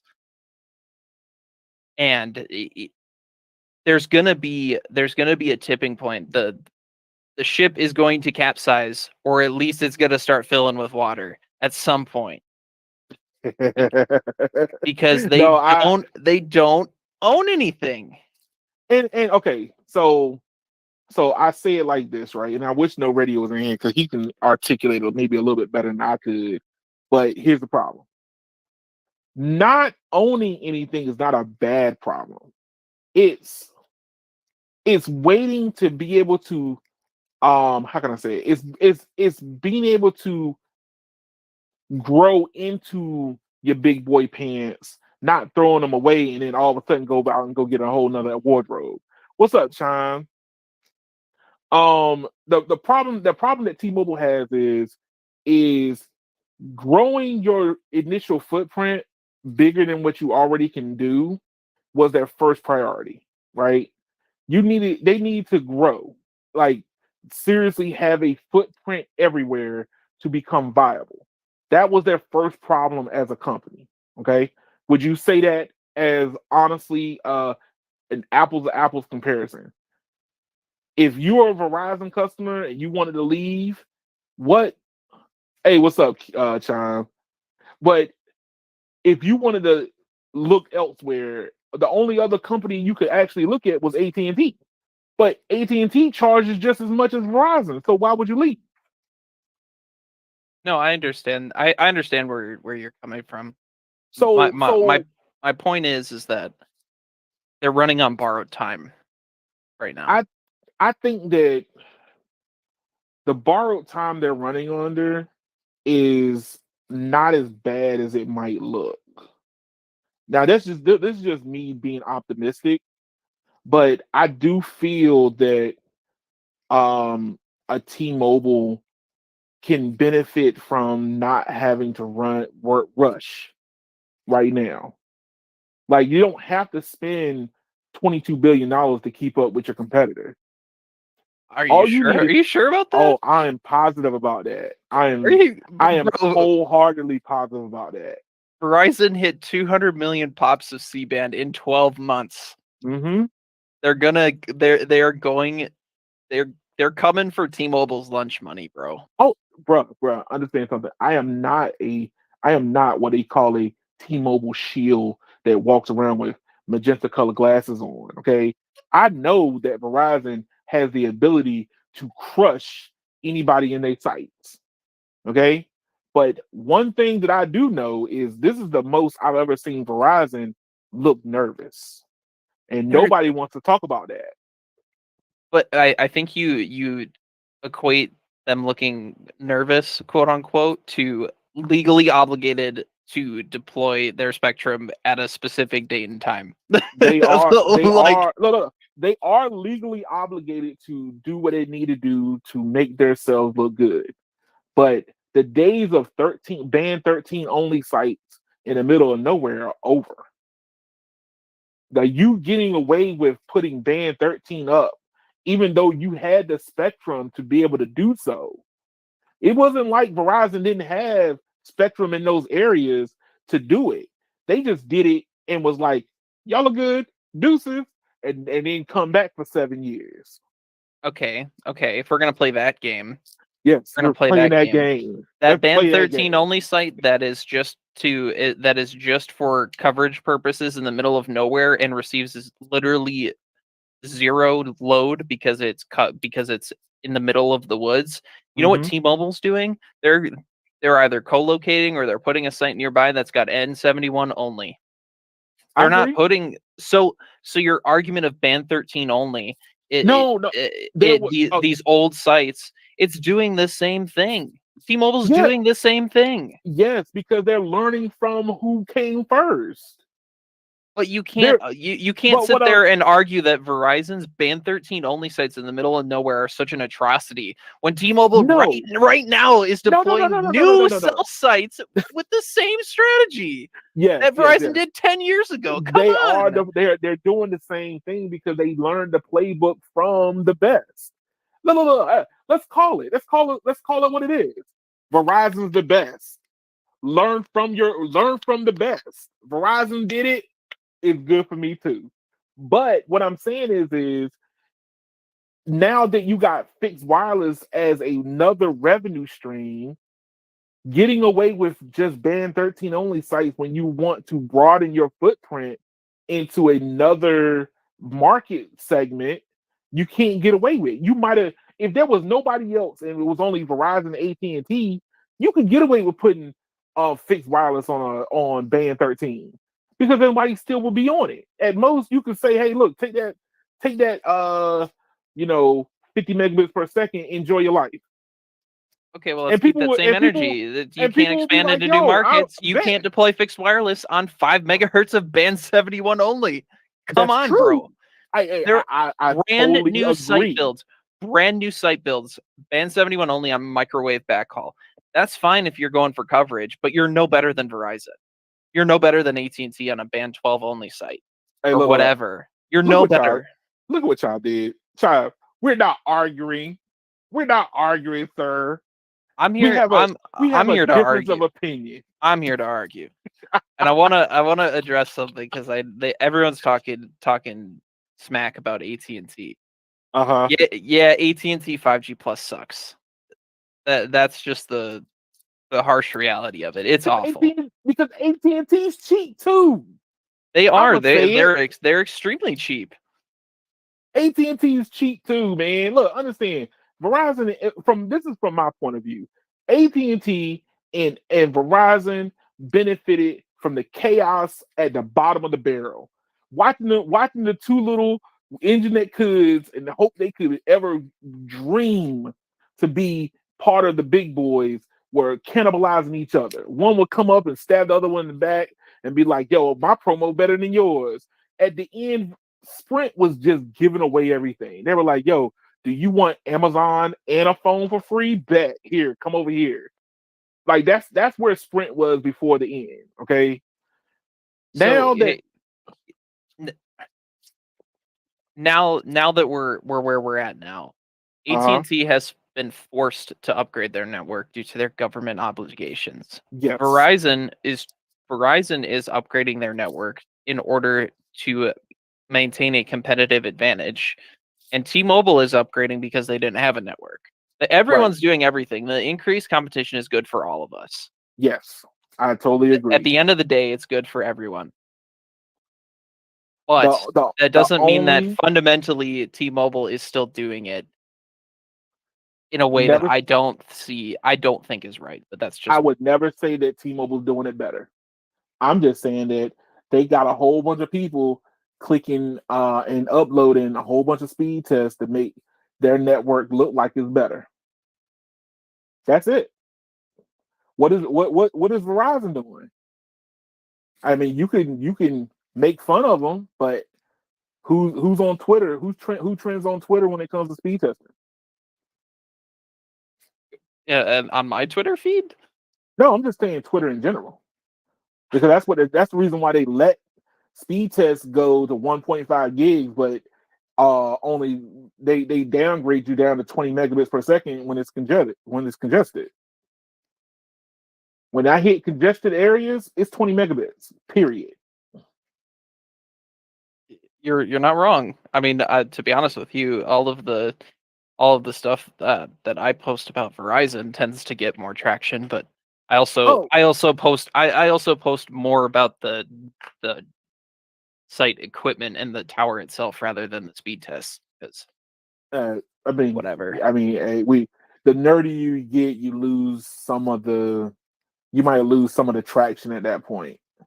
No, I'm just bro, saying, the most engagement that I got on any of the tweets that I've posted in the last like 6 months was a uh picture of a small cell. And huh. it got just a ridiculous amount of engagement for when Well, compared to my other tweets. yo, your tweet. Well, what about your tweet about which cell phone provider would you choose? You did that poll. That poll, it floated up on my personal Twitter and the Twitter for my YouTube channel. That's a fun thing to bring up actually. So um I left it open for 3 days. It Uh had so keep in mind I have like 400 followers. I don't really have that many. It got 350 votes or right, 343 votes. And at the right. end of the day, 43%, 43.7% of people chose Verizon, Mm-hmm. 27% chose AT&T, and 23% chose T-Mobile. And then Mm-hmm. a 6% chose other. I agree. So And then you see why T-Mobile is of the three giving away the most data and everything across the board. yeah. They're giving away 3 months of free access just to change people's minds. But again, this proves my point. All those awful band 13 only sites that everyone talks about. Band 13 Mm-hmm. only, band 13 only. It doesn't change people's minds about reliability because they still have coverage. Yeah, So who cares? I mean, people do care though. Hey, look, I think that people do care, and that people are going to start caring more as we start getting deeper into this 5G. Because Kate, I don't agree with you, bro. I'm sorry. which comment was it? T-Mobile is the current T-Mobile is rate. crushing AT&T. I Dude, Uh, there are a lot of areas that I frequent where I'm either roaming on AT&T with T-Mobile or uh, I'm on Edge Cell with Band 71 only. my Lo- last videos that I just wrapped up on my channel shows differently also. So if you go on my speed testing where I went through Virginia, so I stopped at a rest stop, pulled out my phones, started doing my videos. Right, AT&T has had way more consistency when it comes to connectivity in rural America than T-Mobile has. Don't get me wrong, T-Mobile's come a long way. We had to change the whole narrative. Like T-Mobile before merger had nothing. Post merger, night and day, different company. yeah, That's I mean, that's it's a completely different network. Don't It is 100%. but it's not on par of AT&T and T and rural America. Like understand when I tell you that you can see night and day between even Verizon and T-Mobile not able to hold a candle to AT&T. Like literally, I do a download test, boom, done. Yeah, and let's also set the record straight too, is that Verizon may have fallen behind in certain rural markets. Yeah, I'm putting money on them. They were just waiting to build out C-band. They'll come back. Uh, They will come back and they will compete very aggressively in rural again. It's just it does not make sense to go through the engineering process twice on the same site if you're going to touch it twice in 2 years. Let's put that out there as well. yeah, but I'm just saying, like, if it wasn't for the merger, Verizon AT&T would not be moving as fast as they are right now. Oh yeah, 100%. That is a well adopted uh fact across the board. I don't think anybody would disagree with you on that. Hold on. So Red says T-Mobile fast, big deal, speed test, not stable, and bad call quality. Now I disagree with you on the call quality. I have seen night and day difference in their call quality. Where now remember, T-Mobile is my daily driver, so I use it all the time. And okay, there was a weird thing going on a couple days ago where my wife couldn't get in contact with me. I don't know what was going on, but she was calling my phones and none of them could contact me. So I think there was a hiccup in the network, but call quality has greatly improved. I have to say that. But I'm just saying, like, the merger has made it where mediocrity is being exposed more. Can we say that? Yeah, no, I agree. I agree. So like there like how can I say it? More like on my Twitter feed, people are posting AT&T speed tests and they're posting Verizon speed tests and they're posting T-Mobile speed tests, right? And people are starting to show more Verizon speed tests falling behind even AT&T more often than they were before. Like, I mean, granted, I know that, speed tests don't really truly reflect quality of network all the time, but I have noticed that if you get a bad speed test in certain instances, the call quality suffers also. I don't have that issue on Verizon. I've seen it. No, the chain makes a good point too. Said, need to point out that Verizon is the carrier to have reliable service in hospitals, stadiums, tunnels, airports, shopping malls, parks, etc. That is I 100% fact. I will go to the bank with that. I agree with that statement. Yes. I was But literally on the phone earlier today. I went to the grocery store. I was on the phone with a friend on AT&T, which AT&T has just the outdoor call quality is fine.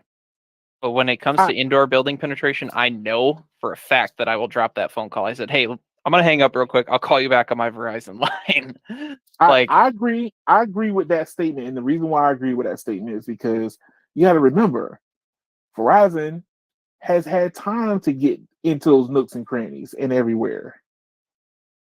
I mean, like, you gotta call it exactly how it is. T-Mobile is not there yet. I know that. I can be a man and say that. They're not there yet. Like, to be able to get into tunnels, airports, shopping centers, in all those different places, you gotta have capital. You gotta have money. Period. Money talks and BS walks. Let's call it what it is. T-Mobile ain't got no money yet. But Boom. also, you have to. The biggest elephant in the room is the fact that T-Mobile does not have the workforce out in the field optimizing the network. You know, investigating coverage issues, manually adjusting the network in order to perform at its best. They're all using automated systems, which is going to leave holes and it's going to leave spotty coverage. I agree. That's the biggest problem. But here's the thing: when you charge less than your competitor, it's kind of like one of those. Like, how can I say it?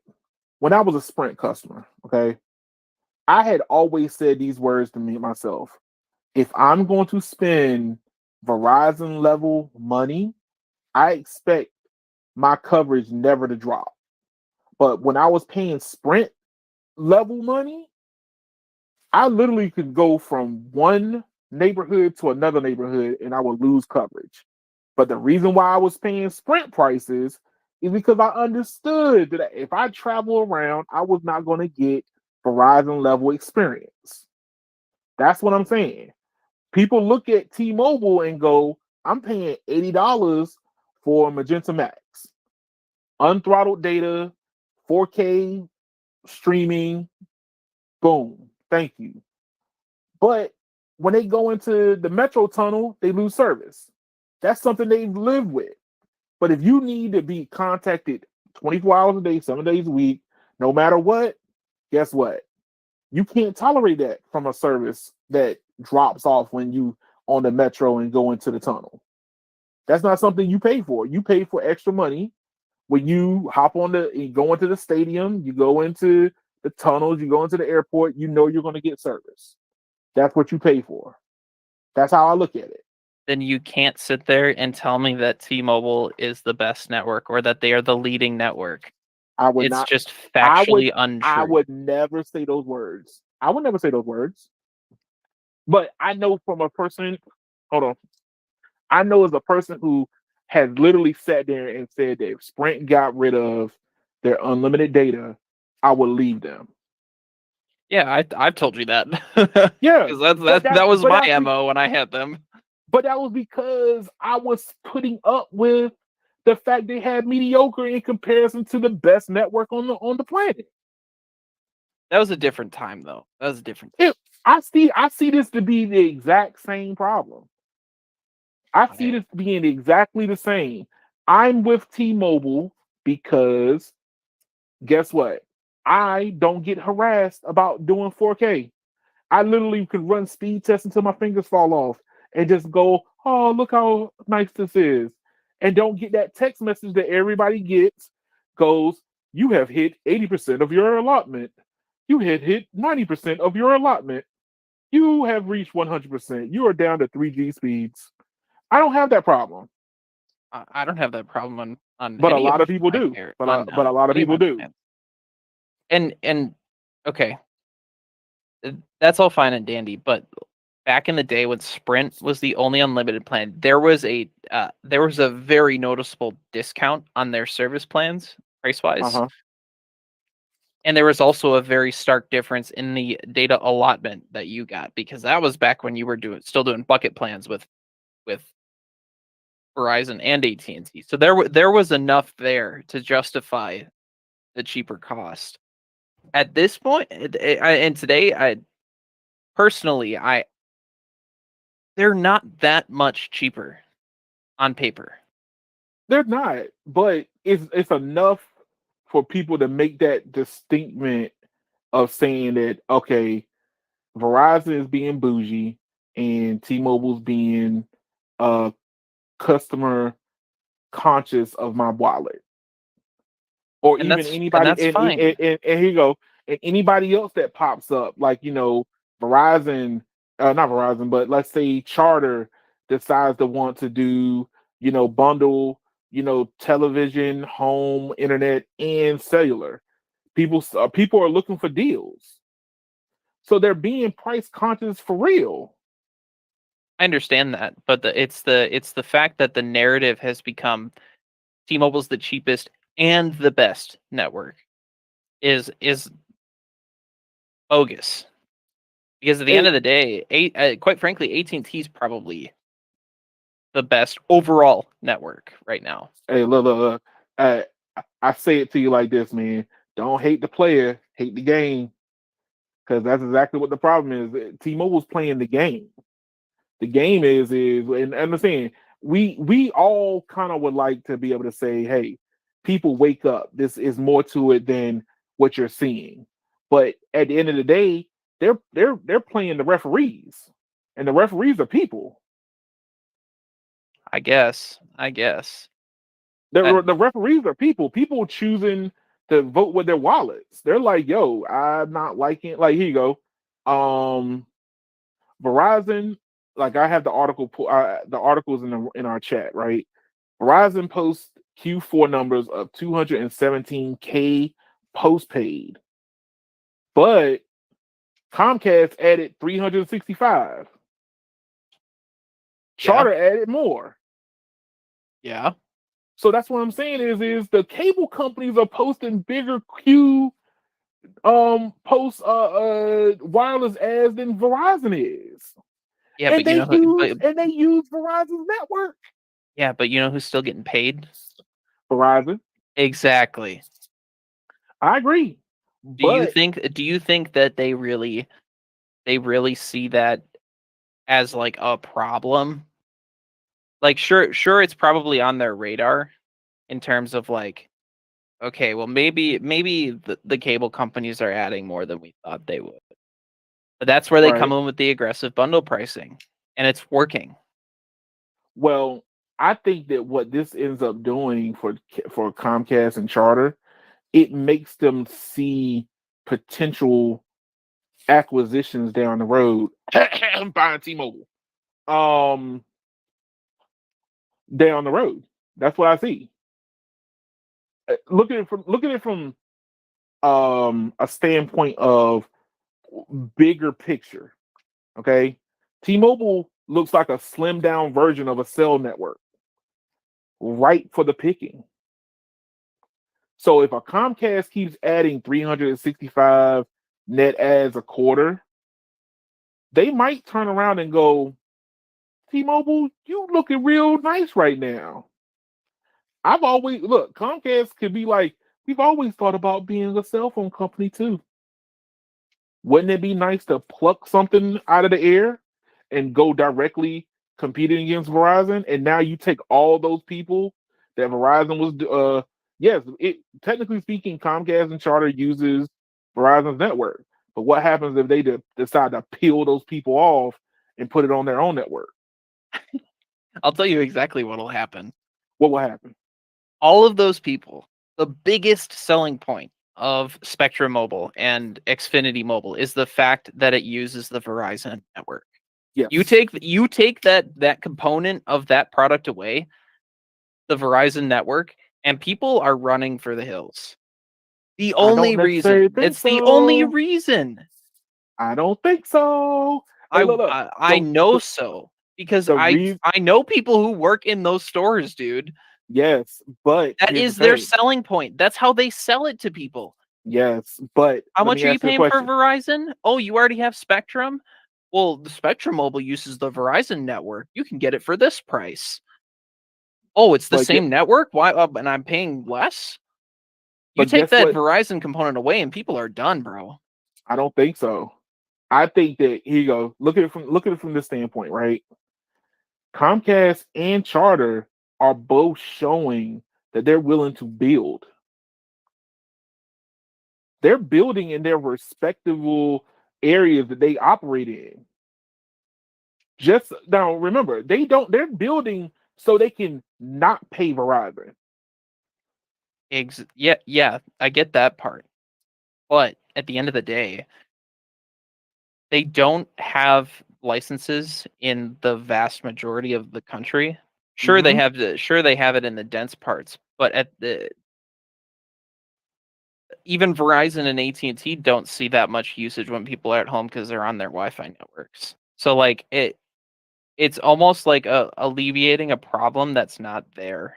Like I understand like there's probably a cost benefit analysis that those companies have done, but realistically, the most usage they probably see on that they're paying Verizon is probably areas where they can't deploy CBRS at a mass scale. You know what I'm saying? I know what you're saying, but what I'm saying is this is at a certain point, the Comcasts and the charters are going to look to grow their footprint. They're going to want to do more than just put around their own little areas.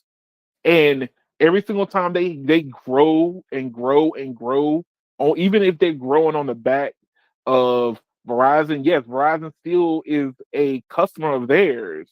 And at the end of the day, Verizon still gets them dollars. Them dollars still funnel and filter through somebody else before Verizon gets paid. Well, I mean, it's just wholesale And network as a rightfully so. service. And That rightfully so. But what I'm saying is Charter and Comcast are going to want to eventually one day be a cell phone carrier. And the only carrier that's nationwide that's left is going to be T-Mobile. yeah, That's what I see. you're right. You're 100% right. My thing is that I think the biggest selling point for people who convert over to cable is the fact that it's Verizon.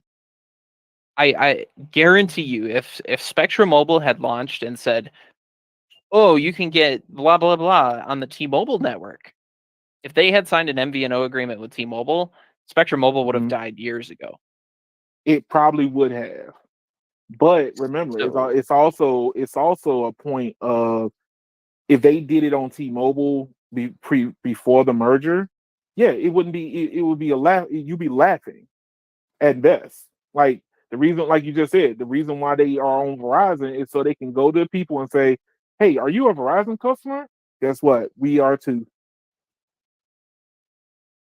yeah, That's pretty but much what you end up doing, and then you say, "Hey, not only are you not losing anything, you're gaining consolidation on your bill and bundling everything together." yeah, I mean that's literally been their selling strategy for the last like 5 years, and it works. It works. I mean, And it works. So imagine what would happen. Like I said, Charter or Comcast, whoever decides to want to jump, they have these customers, and then they turn around and go to a company that already has a customer base. That's not unheard of, I and it but I gives them a you're natural footprint. I don't think you're understanding what I'm saying. Ah, They have sold their product off the back of the pedigree of the Verizon network. And mm-hmm, historically, with all of the mergers and acquisitions that have happened over the last couple of years, e.g., Sprint being bought out by T-Mobile, TracFone being acquired by Verizon, we have watched customers who were totally content with their coverage and their service. Sprint customers, TracFone customers, Simple Mobile customers. They were completely content with their coverage. They didn't want to change because it worked for them. And they then find out that the company that they have service with just all of a sudden one day says, "Oh, we're actually going to send you a brand new SIM card. It's going to be on a different network than what you're used to." mm-hmm. There's going to be pushback and there is going to be fallout from that. And quite frankly, I don't think that there is enough there for it to be successful because of the fact that they have marketed and built their entire network on the we're the cheaper Verizon. Yeah, And you take that away, and a lot of the value of those cable MVNO services immediately walks out the door. I agree to you. I agree what you're saying, but up to a point, right? I think that we're judging a T-Mobile based on them being a smaller company trying to hurry up No, no, and no, no, no, capitalize. no, no, no, no, no. We're talking about the cable MVNO, just the cable MVNO service, and the way that it has been sold and the success behind it Yeah. is built built on Verizon. You Yes. take Verizon away, it's no longer the same service. And I guarantee you people aren't going to want to keep it. How can I say this? How can I say this? Yes, I agree with you, but at the water's edge. Okay. Good The Lord, reason, Keon. yeah, no, and I'm not trying to extend this out, right? The reason why I can't agree with you is because companies don't do stuff without having an end game in mind. Why be a subservient to Verizon if you don't have aspirations of being bigger? Because it's a retention play. That's why. It's a retention play, yes, but at what point do you end? Here you go. If it was only a retention play, then Charter and Comcast wouldn't build out small cells in their respective footprint. If it was just to keep their customers happy and bundle everything together, then why build infrastructure in your markets? Because they're doing it because it's cheap. It's I, cheap. I think we're gonna have to agree to disagree. That's fine. That's fine. And this is the way I see it. Without Verizon, those cable MVNOs are nothing. They're doing the CBRS build because they realized that there's a there's a reasonable ROI on building out cheap CBRS small cells on their existing cable footprint, fiber Mhm. footprint. But outside of that, there's really nowhere else to go with it. let's be real. They don't have priority access licenses outside of the top markets that they have them in. They don't Right. have them nationwide. They're still going to heavily rely on Verizon in significant portions of the country because, spoiler alert, CBRS is not the end all be all when it comes to capacity. Right. I understand that. And even with that small cell build out, they're still going to have to rely on Verizon for capacity. Like, it's just, it's a retention play on top of a retention play. I understand And that. But and but I but I but you go down the acquisition rabbit hole of T-Mobile, and it loses the value that the customer signed up with originally. but here's the thing. At the end of the day, the customer is not thinking about Verizon no more. They're thinking about Charter or they're thinking about Comcast. I promise you, they're still thinking about Verizon. I agree that Verizon telling the people that you run on Verizon's network gets them in the door, right? It gets your foot it wedged in. But the longer you keep them as a customer, Verizon doesn't matter no more to them. They're like, yo, I get the chance to bundle my internet with my phone. And now if I go even deeper, I can get my home phone line bundled with my cell phone line and my home internet with my TV. All those bundles together is what they're caring about. That's the only thing I'm saying is at some point Verizon is flirting with a hot tamale. Is yes, you still have those customers, yes, albeit the fact that they're through somebody else that runs on your network, but the people that you're letting run on your network are having aspirations of growing into something bigger themselves. And constantly losing customers to them is going to only make them have start realizing they can do more. That's the only thing I'm trying to say. No, I'm not saying you're wrong, but what I am saying is that the long term success of those cable MVNOs, if they were to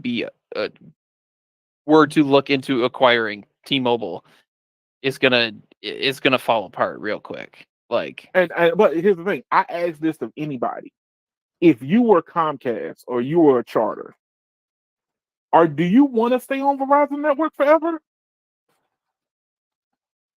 That's the question I would ask. If you're perfectly content with staying in the shadow of another cell phone company and be like, hey, look, you know what?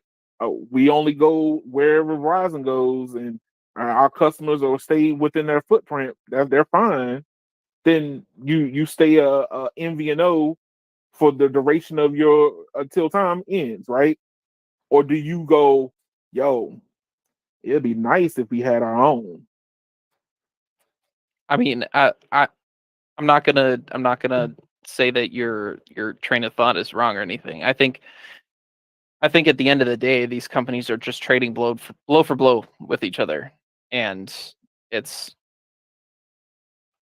it is improving our experience because we're getting lower prices Yeah. as the consumer, which is good. It's good. I'm just saying fundamentally, I don't see the appeal of these cable MVNOs without the Verizon network component attached to it. It's like a little asterisk. Well, here's the thing. Look at what T-Mobile's allegedly doing with Mint Mobile. Like Mint Mobile runs on T-Mobile, and I feel like they feel threatened by them to the point that they're just going to buy them. They're like, "Yo, you're not about to get big and be on our network at the same time. Screw that." Yeah, that whole thing is annoying. I really like Mint Mobile as an MVNO. I hope they don't get But gobbled up by here's the T-Mobile. thing: the commercials were working.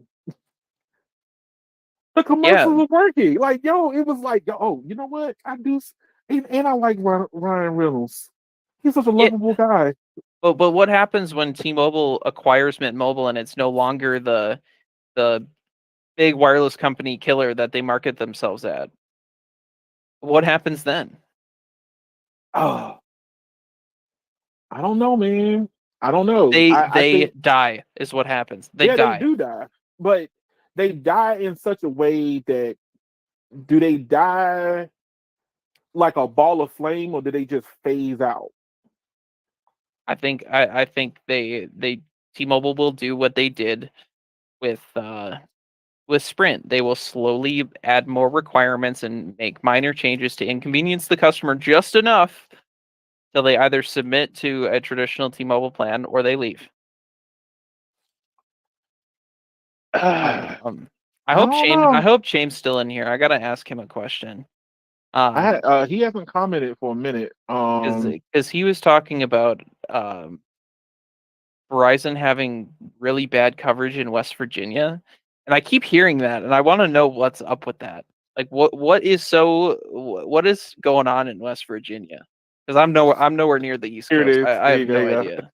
That's what he said it.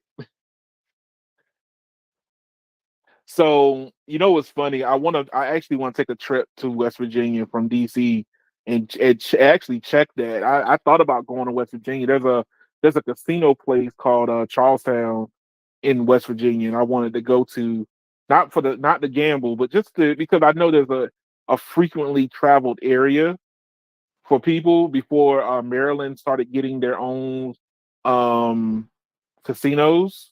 People would actually go to Charlestown races and slots in West Virginia to go gamble. So I actually wanted to travel out there and take a look. No, I'm But just curious. I've heard that from quite a few people who live out east. So, uh, I'm curious about it also. But bro. But hey, I don't wanna sound too repetitive. I think me and you could have this conversation for hours and hours and hours, but I want to first say thank everybody for showing up and listening to us talk and feel free to like, share, and subscribe. I have to hurry up and say that before everybody leaves. Please Yeah. like the video, subscribe if you want to see more content and you know feel free to chime in, no pun intended from chime, uh, and comment on some of the videos if you like. EM, thank you for showing up, sir. I greatly appreciate it. You I waited till the football game was over because I didn't want to compete against that. That was a close game, sir. It was a good game. 20 Any 20 23 20. That's a ain't nobody watching me. I know that. and just to put it on record, Ian and I are good friends. We have no bad blood about any of this Oh stupid no. nerd talk. Oh look, it's all about conversation, man. I like to have the open conversation. All right, look, bouncing ideas off of each other helps me understand what's going on around me a whole lot more. That's just me in general. You know, I like to talk to different people about different things so I can, find out what I know or don't know. Exactly. That's And all it is. the most important thing that we can do as people is be open-minded. That is true. Take off the blinders, take off the the rose tinted glasses, the blue tinted glasses, the red tinted glasses, and be open to what other people have to say. That's true. Because at the end of the day, you could learn something from people. I agree with you on that, sir. I agree totally, totally, totally. Hey, look, But anyways, leave. let's end this podcast on a high note. I want to do the outro for you. That's good, sir. Go All ahead. right. T-Mobile sucks. Have a good night. Ah, Yeah. you know what? I'm not even gonna correct them on that one. Thank y'all for watching. Please leave your comments below. Tell me how you really feel and God bless you and come back again. Y'all have a good one. I like what you did there, EM. You sneaky little bugger. Bro, I